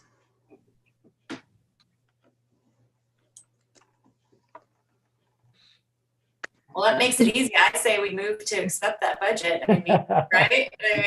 Yeah. I had Do we a have quick second? question. Okay, go ahead. I'll second it too. But I also had a question. I remember last year, and this might have been in a separate section that we were talking about with when we were talking about the whole brown tail moth thing. And I know that up there's a whole bunch of oak trees and that sort of thing. And did we ever talk about, was there ever injections done in the trees up there to try to help combat that? Or am I thinking about two different things here? We did inject the trees that were where people would, congregate. We didn't do any of the edges or, on the edges of the cemetery, but we did treat the trees that would be in the middle area where people would congregate. So and would that be if like you had to do, I don't know how often you have to do that stuff, but would that be part of, if you had to do it again, would that be in like the grounds maintenance part, or would that be in a completely separate? I mean, and that's all covered. So that budget of 1,000, that would cover whatever injections you have to do. Cool. Awesome. Yep. Actually, Courtney, I believe once you inject the tree, it's good for 3 to 5 years, I believe. So. Sounds good. Okay, so did we have a motion? Yeah, we had a motion, seconded. Anybody, all those in favor? Opposed? Thank you. Well, Thank you, Beth. Thank you. All right. So let's see. So Audra, what is appropriate to move on to next? So I'm going to share my screen and I'll do my little sort of overview of the debt capital contingency. And then we can sort of talk about, you know, the. And this is page 32, right? Yeah, yes. Okay, thank you.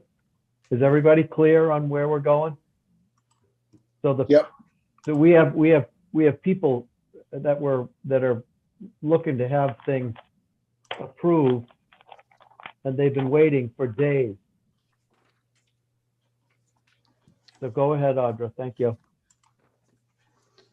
All right. So if you look at our total yearly debt service payments, our total is about 810,000, and that's split out between principal and interest for FY23.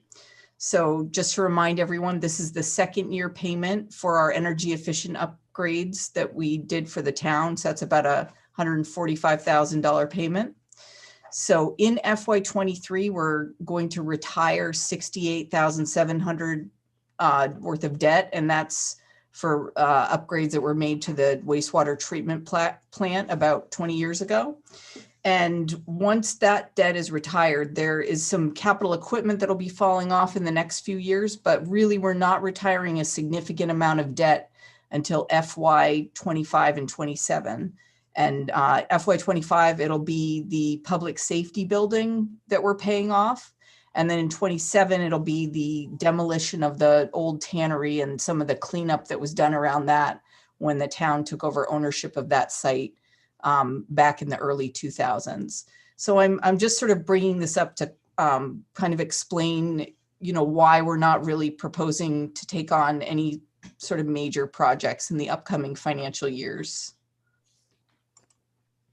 So if you want to have a better idea of, you know, what we're looking at in terms of, you know, our debt picture over the next 10 years, this is sort of a chart that I made to group the different categories of capital expenditures together and show, you know, what we have and what's going to be falling off over the next few years. So, you know, we're at a point where our debt service payments, we haven't really exceeded $1 million in the past, you know, in the previous 10 years.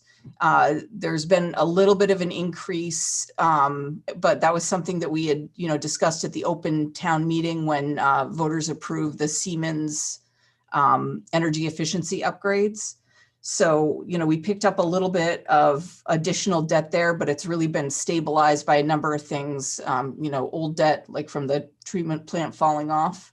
But as you can see, you know, really it's not until that 27 time period that, you know, we're going to, if the goal is to sort of stabilize, you know, the year-to-year debt service payments, we just need to be mindful of that. So that's sort of an overview of that for the next 10 years. But then if you look at, you know, FY23 and what proportion of debt by different category we're paying, this gives you a really good overview of that. So, you know, we have some, you know, singular projects that are pretty significant and kind of stand in categories on their own. But then there are other, you know, expenses like, you know, the capital infrastructure upgrades that we've done. So that would be sort of fairly significant, but not necessarily huge standalone projects to upgrade roads or, you know, other pieces of infrastructure. Capital equipment is another area that's a pretty, significant chunk of our overall debt, but it's a bunch of kind of smaller expenditures that all get grouped together in this area. And just to kind of get an idea of, how does Camden compare to, other municipalities that surround us or are kind of similar in nature? Our total level of indebtedness is under $10 million. So, there are other communities with much higher levels of total indebtedness, and there are certainly, neighboring communities with lower levels. And this is general fund indebtedness. I should qualify that, because some of these municipalities, they do have special revenue accounts or enterprise funds that are responsible for paying debt service, which isn't reflected in this chart right here. And if you look at our yearly debt service payments, we are pretty middle of the road when you look at us compared to other like municipalities. And we're kind of sitting at that, just above 800,000 a year in total debt service payments amount. All right, so I will stop the screen share so that we can sort of move on to, talking specifically about, what this means in the budget and the different areas. So, Just Audra, can I ask you, would you happen to have a slide? You just ended with 2 slides, and they were trying to show us in comparison. Do you have a slide that shows our long-term debt versus our town's valuation? I don't have a slide for that, but that's something that would be pretty easy for me to illustrate. Well, meaning, and what, do you ever sit and compare town to town? Well, anyway, maybe it doesn't matter another town, but what is our town, our long-term debt versus our valuation? Is it? Well, go ahead.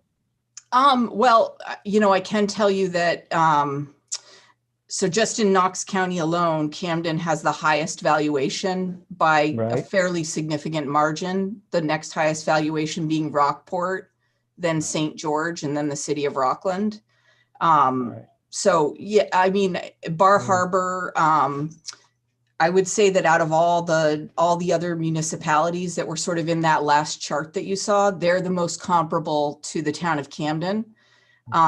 They do have a lot of additional outside revenue sources that we don't have. Right. Okay, that's fine. Thank you. So I guess to get on to the actual budget in page 32. So that page has both the principal debt service payments as well as the interest payments, and they're all split out by the individual loans, bonds, lease purchase agreements that we have for every piece of equipment and every project that we've done that's on that list.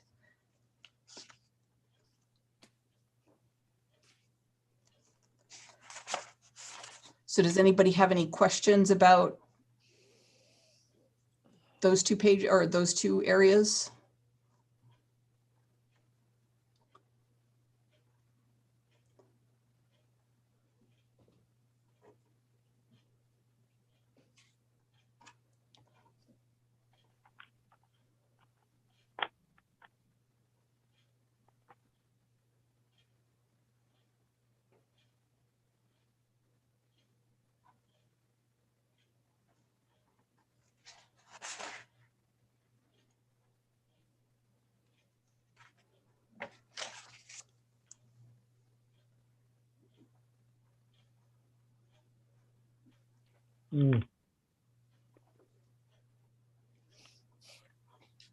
So am I right to see that there's no new debt service proposed for 23, right? And so it's 6.2% less than it was last fiscal year. This should be pretty easy for us to approve. Yep. So I was going to move to approve the town manager's budget of $691,568 for the debt service towards principal. Second it. Thank you. Any discussion, any comments? All those in favor? Any opposed? So let's hop right over to interest. I move that we accept $145,171. I will second that. It is what Thank it you. is. Yep. Any discussions? All those in favor? Opposed? Thank you.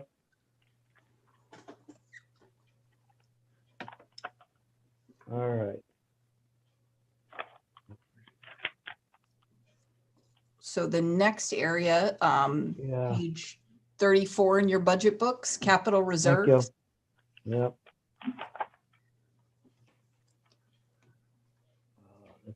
So this is, and I did mention this at the very beginning, but just to, sort of refresh the discussion on this. The rationale for it being so much higher this year is really, we're trying to sort of look at how we do things in a year in, year out basis, and the, more long-term planning for capital projects. And one of the things that poor Jody probably wants to tear her hair out on a year in, year out basis is, when we budget for something in the capital improvements area of the budget, and then we don't actually end up doing that project within that financial year, it's, it comes down to a lot of, financial management of carrying forward those funds and explaining to the auditors, where this money's coming from and when it's going to be spent, and, all of that sort of back end work that Jody does to keep track of everything we have and where it's going. And it just seemed like a poor year in, year out practice to continually have these big capital projects that we budgeted for, say in, FY17, and then we don't complete them until FY19. And it's been difficult because not only are we, carrying those funds forward, but by the time we do the actual project, we have to come back to you folks and say, yes, we did budget for this project back in FY17, but the market has changed. And when we went out to bid, it was 20% higher than what we estimated it to be in FY17. So, we really wanted to be diligent about some of the areas where we knew that we had a project that was, fairly large in scale, but we didn't necessarily want to finance it.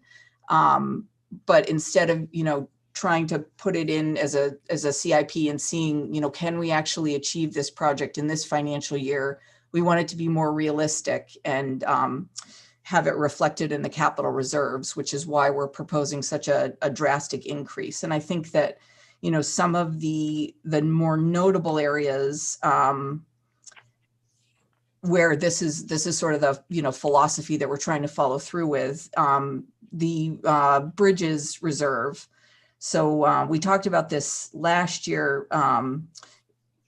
MDOT is going to match us 50% to replace the Rawson Avenue Bridge.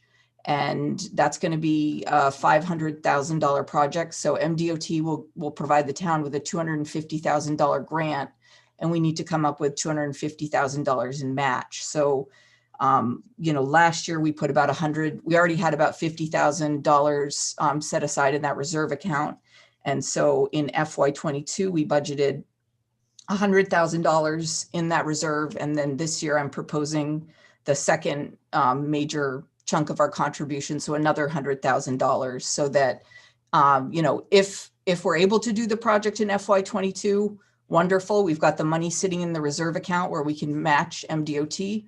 But if for some reason that project stretches to FY24, that's money that we don't have to continue to carry forward, and we don't have to come back and explain to you why we weren't able to achieve that capital improvement project in that financial year.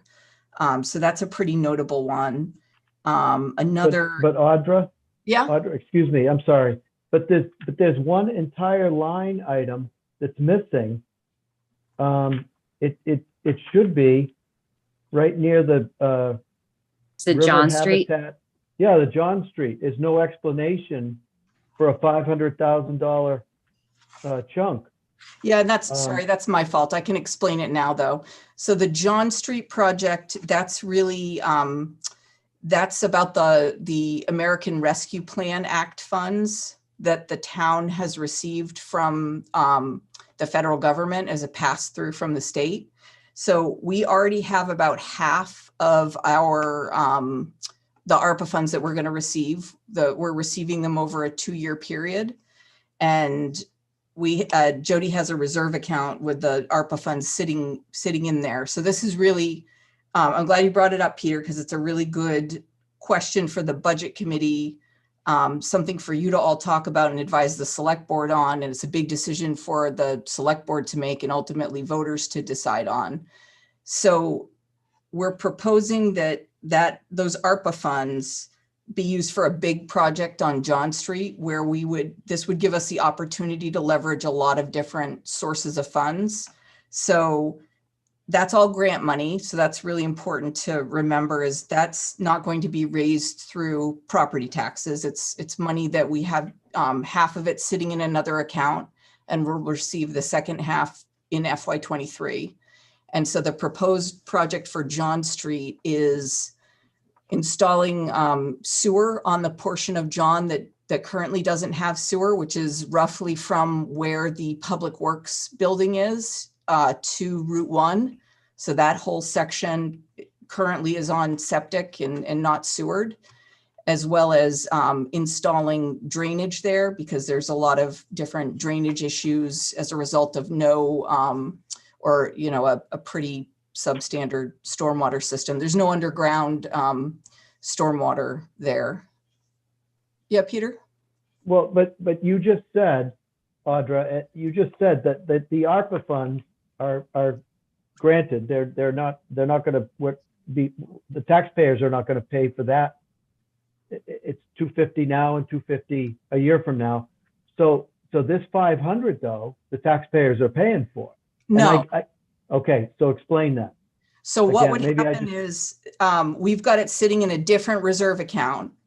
And if all of you, after sort of having this discussion, think, yep, that John Street project sounds like a good idea, we would create a new reserve account and just move it from that other one that's just a temporary holding account to a project account for John Street. So what we're looking at in this budget right now, page 34, is an accounting holding line. More or less, I think. I mean, yep. It certainly doesn't look it to the okay. But, well, I guess, yeah, and that's where I'd have to, apologies for not putting it on the notes. But when you look at the revenue side of the budget, okay, I've all right, proposed a transfer from reserves. On the blue sheet. The blue sheet, yep. Yeah. Can I ask kind of a bigger picture, Audra? Is there anybody looking, is there a committee other than the select board looking at how to use the American Rescue Funds? There's probably lots of different options but this is something that you're proposing. It's sort of been a project you've been working on, and now we have the money coming in. Yeah, so it's one of those projects where for years and years, the John Street sewer extension was, way back before, me or any of the current select board members, they had talked about, the need to extend sewer out there. MDOT, because it's a state road, it's sort of like a lower tier state road, but still a state road. There's a lot of grant funds available for road improvements along John Street. So, if we want to put a sidewalk, if we want to put better stormwater infrastructure there, it's a really good candidate to leverage state funds to do so. And also it's a really good potential growth area where an affordable or a few affordable housing projects could be done there if they had sewer and just if it were configured better. So that's sort of the idea, is that by making these infrastructure investments, we could sort of open up that area for additional development, particularly affordable housing development, because it's a good linkage, and it would link, Pearl Street, which is one of our largest sort of residential or mostly densely populated residential streets, to the supermarket and other essential services where we don't currently have a good pedestrian connection there. So, that's kind of the idea, is that there's a lot of different things that I think, we'd all like to see ARPA funds accomplish. And it just felt like if we're looking at trying to check off a lot of different things at once, stormwater management, an old sewer expansion that we've talked about for years, as well as opening up an area in town for the development of affordable housing, John Street could check all those boxes. So that's, and I really wanted to get some feedback from the budget committee on that, because I think it'll be helpful for the select board and their discussions about ARPA funds and also down. I think you've explained that. I think you've explained it incredibly well. So let's just try to go around quickly. Courtney, it looked like you were first, and then Andrew. I just had a couple questions about that specifically. So, I think affordable housing is super in need right now. One of the questions, though, that I guess came, like you said, Audra, before any of us were around, but did the residents on that street actually come to the town and say, hey, we want to be part of, the sewer town water thing? Or is this sort of a segue to just try to get, like you said, the grant money to kind of fix it up for other projects that could benefit people coming and living in Camden? That's question one. So I guess maybe we should do that one first. I know one resident who asks about it all the time. On French, I bet. But I really don't know if there have been others. I do know that there have been, there's at least one resident who their septic system failed and they didn't have the means to replace it. So the town helped them with, upgrades to that. And, it's unfortunate that, it just timing wise, we didn't have a project like this in line, because that would have been, installing a lateral to connect them to sewer would be far more affordable than, replacing a whole septic system. And we get a lot of complaints about, the icing and, the stormwater issues on John Street. And this project would offer the opportunity to fix a lot of the drainage issues. Go ahead, Andrew. Okay. I had one more. Courtney had a second question. Oh, Yeah. Okay. Sorry. This kind of ties into the affordable housing part. So when you were talking about doing it from, oh, sorry, Courtney, I think you accidentally got muted. Oh, sorry. Yeah, I hit the wrong thing. Thank you. You were saying that it would start from where like their area is, the DOT area is, and then going down towards like where it's Subway and Route 1 is, right? Is that section you were speaking of? Yes. That longer one.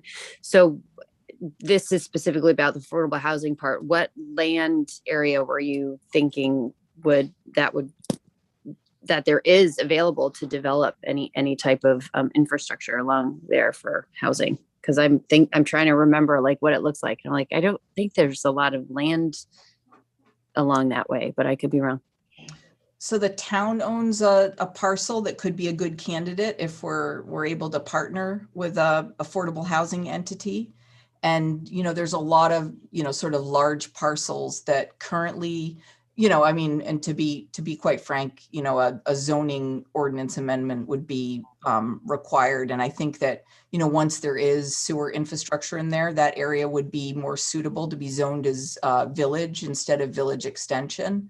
And that would allow, smaller parcels to be created there that could be developed for affordable housing or more accessory dwelling units, or, a whole different range of options that really aren't available now. And, having connection to public sewer is really important for affordable housing developers from, like a tax credit and grant and financial incentive perspective. So, it would just open up a whole host of opportunities in that area of town where there's, actually land to be developed that currently don't exist. Would the residents along there have the choice of hooking up? Like if we were able to do it, would they, I mean, I've never been on my own like well or sewer, so I don't know really the cost difference between them, but if they are happy with keeping their own well and septic system, would they have to tap into the public or can they keep their own? We give them a period of time to convert over. And there's, there's other things that we could do to, incentivize them to do that, like, help with the cost of a lateral to connect into the system. So there'd be a period of time where they could phase over. So we would want everyone to connect in, but it's not something that we would expect everybody to do immediately. Right away. Okay. Sorry, so many questions.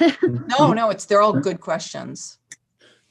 I have two. One is just how do you guarantee that the lots would be used for low income housing or affordable housing? I don't know how you get that guarantee.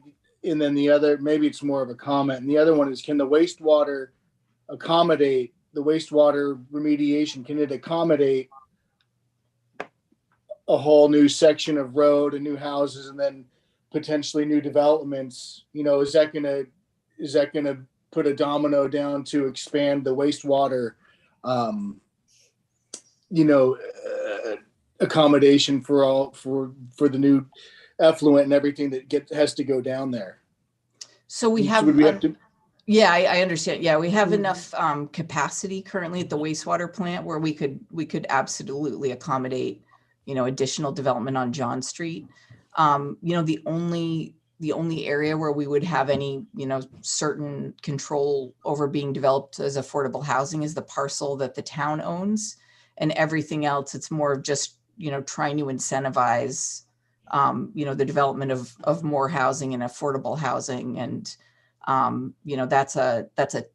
it's a tough thing to do. And it's something that, everyone across the state is working on, and it's absolutely not a sure thing, but, we can do our best as a town to, take away things that are causing barriers to the development of, more housing and more affordable housing. And really, apart from that, when it comes to private property, that's really our major role.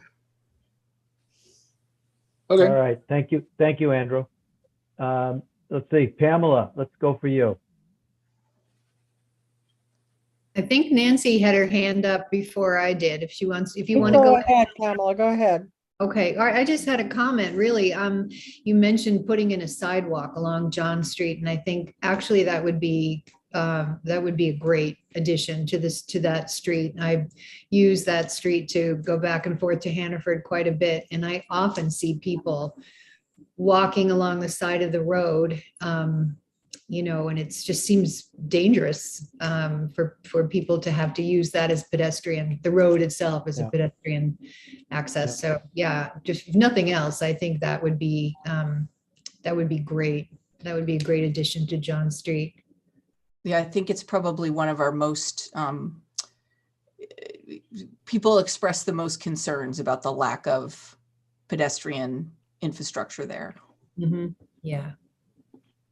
Just a comment that goes with what Pam was saying, and that I second what she says. It's really dangerous, and I do pass pedestrians on there a lot, and that's coming from someone who lives on the part of Washington Street that is full of pedestrians and incredibly dangerous to walk on.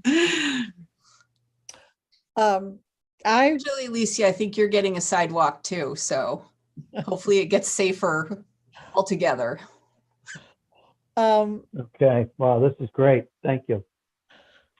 What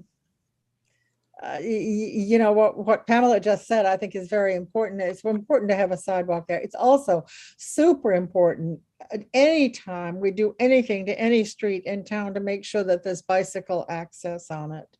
But I know, because Allison has pointed out, that this John Street is really very high, has a high priority on the comprehensive plan. I hope that the Board of Select people will do everything they can to promote affordable housing along that stretch. It's a very good place for it. And just to kind of provide the infrastructure and then sit back with our hands behind our backs and wait for some developer to come along, some high-minded developer to come along isn't enough. We really need to be out front on this question of affordable housing. So if I go before the select board, I'm just going to push for that. I think it's really important. Thank you, Nancy. That's great. In the interest of moving forward, Can I would ask a like to question real make- quick? Is that okay, Oh, Peter? go Sorry. ahead, Courtney. Go, Courtney. How would one get on that? I mean, I don't know how that would work if it's just the select board or whatever, but in terms of the affordable housing, would there be is there the committee for that? Like I know CAHO was, they've since disbanded. I don't know if town of Camden still has their affordable housing committee, happening. But how would a person get on that if there will be a committee for that? Can I answer her question, Audra? Yeah. No, I think. Try speaking. Stephanie Smith is a very activist housing trust, not a developer, but she's trying to coordinate not just Camden, but the region for getting us to work together. It's not easy, like Audra has said many times. So her name is Stephanie Smith. I'm sure Audra can send you her email. I've spoken with her anyway. It's larger than just one committee. I have a house of the last development that CAHO did, and I did a lot of research on how it was handled, and I would love to sort of, because I think it's super important, and I would love to be a part of that. So that's great. I didn't know. That's great. Thank you. So can we have a motion?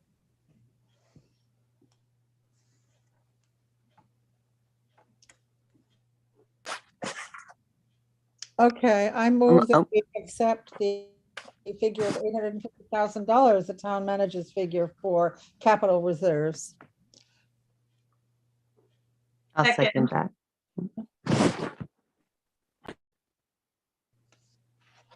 I just wanted to add, I just pulled up the tax map, and I only really see, I love all the ideas behind it. That street really needs to be addressed in many ways on the surface and below the surface, but I only see about that 15-acre property the town owns for the public works. I don't see anything else. They're all privately owned. So I just am wondering if in our recommendation, if it needs to be called John Street for capital reserves, or is this, I just don't know if we're the ones that we're recommending it to the select board, that's what it is earmarked for, or they'll have discretion at the end, because it seems like this is an opportunity to use those ARPA funds for, other things on the comprehensive plan, other projects. And I just don't know enough that this is the one. But Jill, I think Audra made an incredibly good point that the idea of a sewer is so, it's number one, it's long term. Number two, it's environmentally, I hate to say it, proper compared to septic fields in your front or your backyard. And it is a modern tool to improve a road that the state, that they want to spend, they want to leverage money. They want to spend money helping with the drainage and helping with the sidewalks and helping. So it really is a great use of this, I hate to say it, very limited amount of money. And I would imagine you didn't tell us, Audra, how much a sewer, it's got to be a few million. How many millions of dollars would this thing cost? So I think, for the entire project, the you know, the sidewalk, the stormwater, the sewer. We're looking at a $2 million project. Oh, okay. Well, that's not bad. Does, if the town sold that property where the public works is, you anticipating any additional costs for the remediation of the property where the fuel is kept and the fuel No, tanks we'd still have to keep a big for the, okay. yeah, I wouldn't make Dave and his crew homeless. So yeah, there'd still be a big chunk that would be used for the public works facility.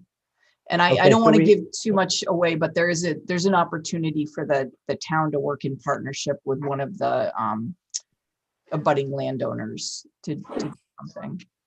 Okay, so we have a motion, I think, on the floor. Is that correct? Right, yep. Did we do. second it? It's been seconded. Yep. Okay. So. Any other questions, comments? 850,000. 500,000 of which comes from the feds, right? Okay, all those in favor? Any opposed? Thank you.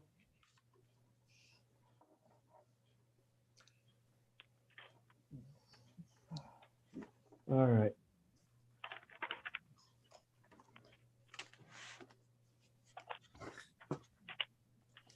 I can't find my sheet. What's next?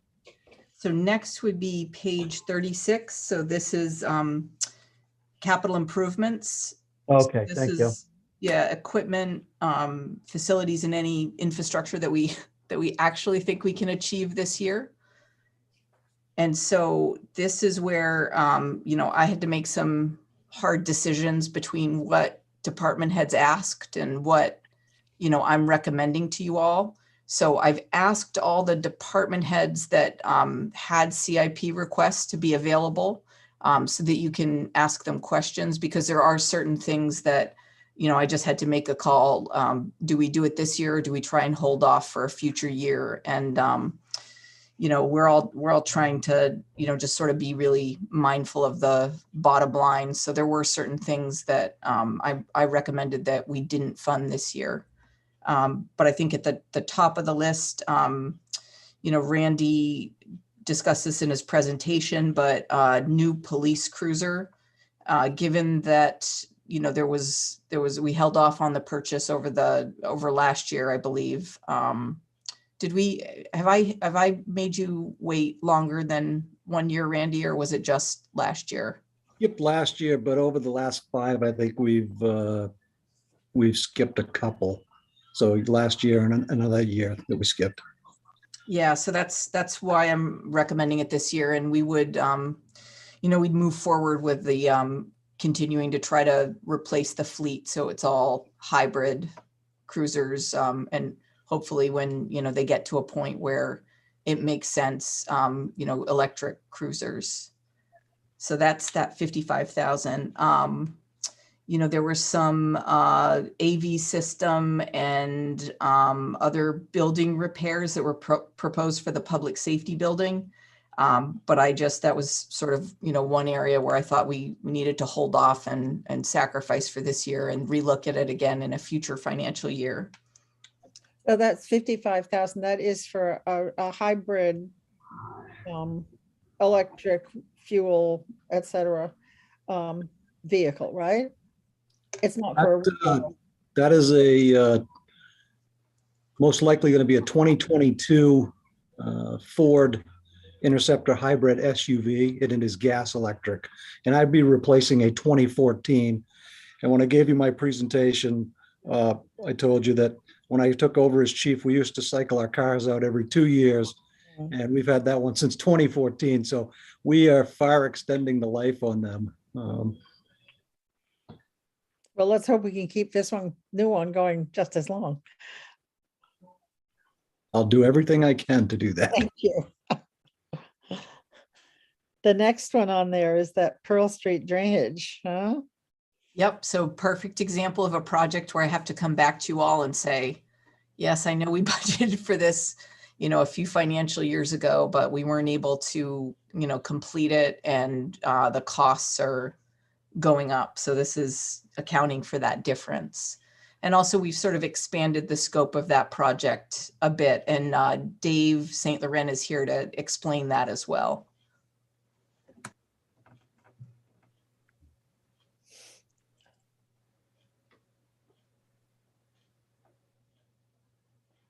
Hi. So the Pearl Street project has been planned for quite some time now, but for one reason or another, it hasn't been completed. But the plan is to replace all of the stormwater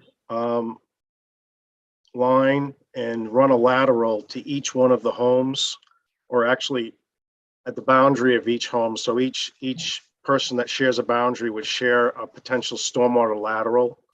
So if someone was pumping water from their basement, let's say, they'd be able to pump into the stormwater lateral as opposed to trying to pump it either into the road or into the illegally connecting it into the sewer line. And then the other part of the project is to completely replace the sewer line, along with all the laterals going to the homes to try to eliminate the I&I problem we're having at the treatment plant.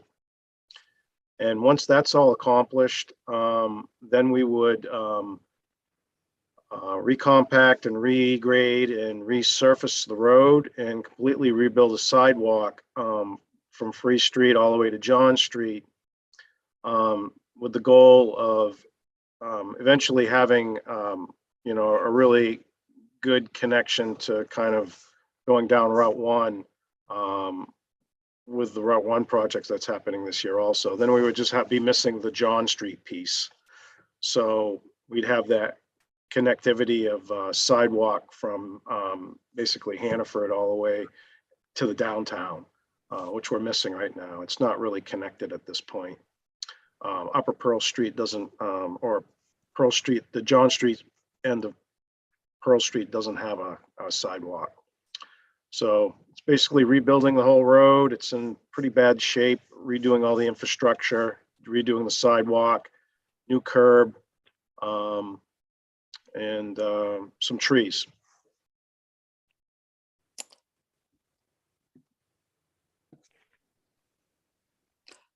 How about a bicycle lane, Dave? Well, Pearl Street's pretty tight. I mean,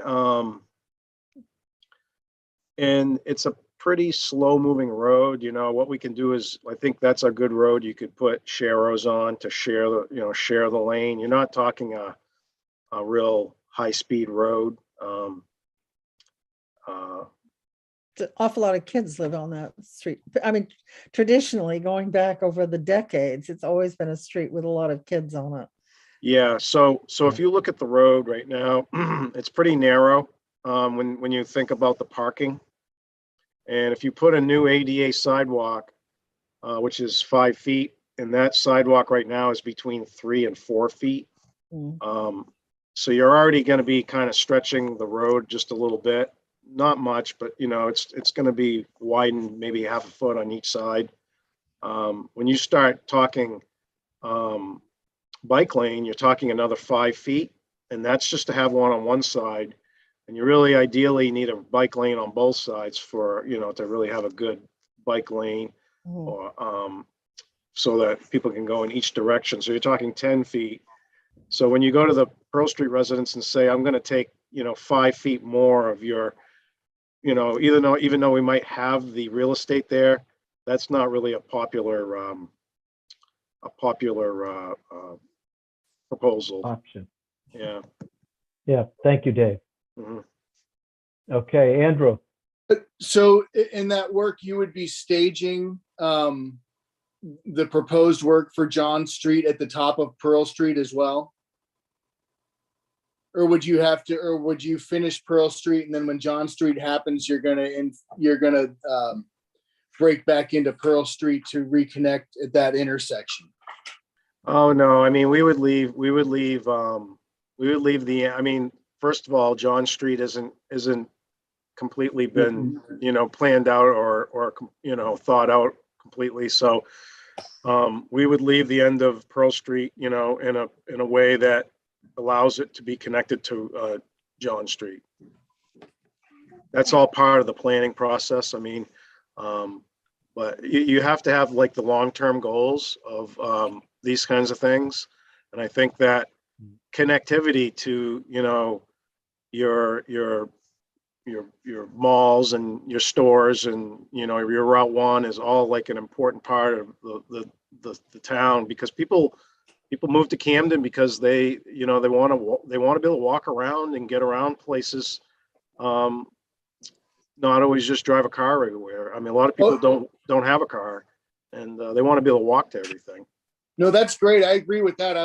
I'm just thinking more along the terms of rework. If you have this section going up the top of the street and it's built, and then you tear it up again, and I'm just thinking of just have it, if it's planned to have it staged there. So we would stub things off, and we would leave things in a way that we could connect into them, so that there was minimal impact at the interface between one place where we leave and the other place where we begin. Okay, great, cool. Thank you, David. Thanks. So I'd like to make a motion. Does anybody else have anything they want to put in? I move that we accept the $220,000 that the town manager recommends for the capital improvement budget. I'll second that. Thank you. Comments? Questions? It's sort of not related to this at all, but kind of is, because we were talking about the police cruisers and then going from the hybrid to electric. I'm just wondering if the department or anybody else in the town has done any actual evaluation of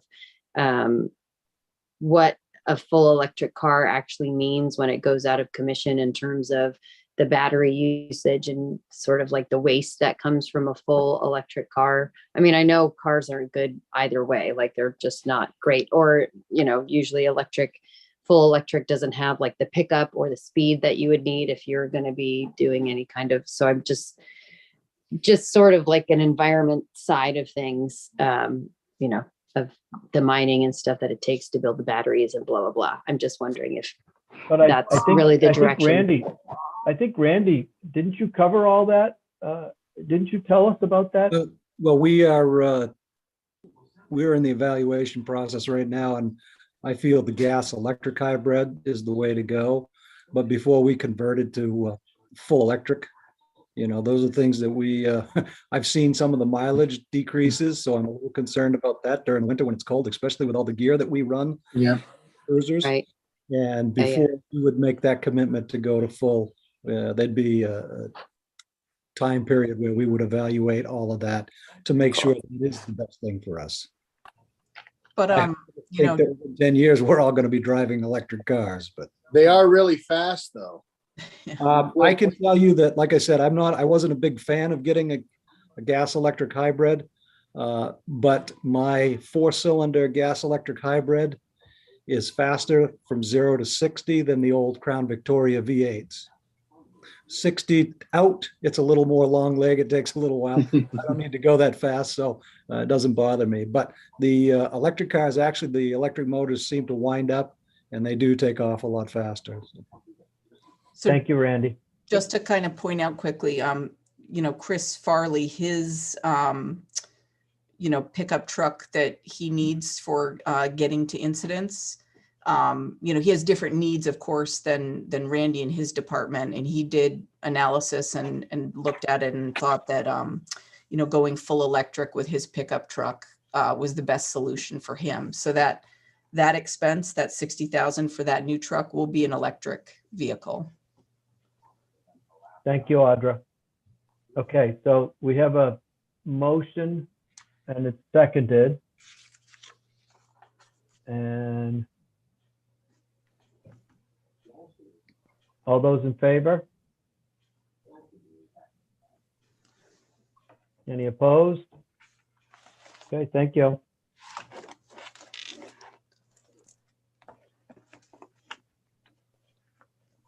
So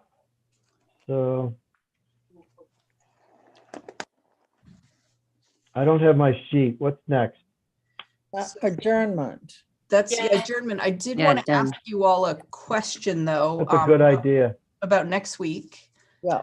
So from the looks of it, next week should be a fairly light meeting for everyone. And I haven't asked the select board about this yet, but if there's any way we could sort of, bring them in and, they're scheduled to do their review the next week on the 24th. But I thought it might be a good opportunity, to get the budget committee and the select board together and they could start some of their review. And I think the just give you sooner, you could get the select board involved, the better. Yeah. So if that's agreeable to the committee, I'll ask them about it and see if we can, get that scheduled in. So you'll finish your review and then it'll give you both the opportunity to, Great. talk about it. That's great. Enjoy her. I have to leave because my dog is attacking me. Okay, I'll see you next week. Okay, I move that we adjourn.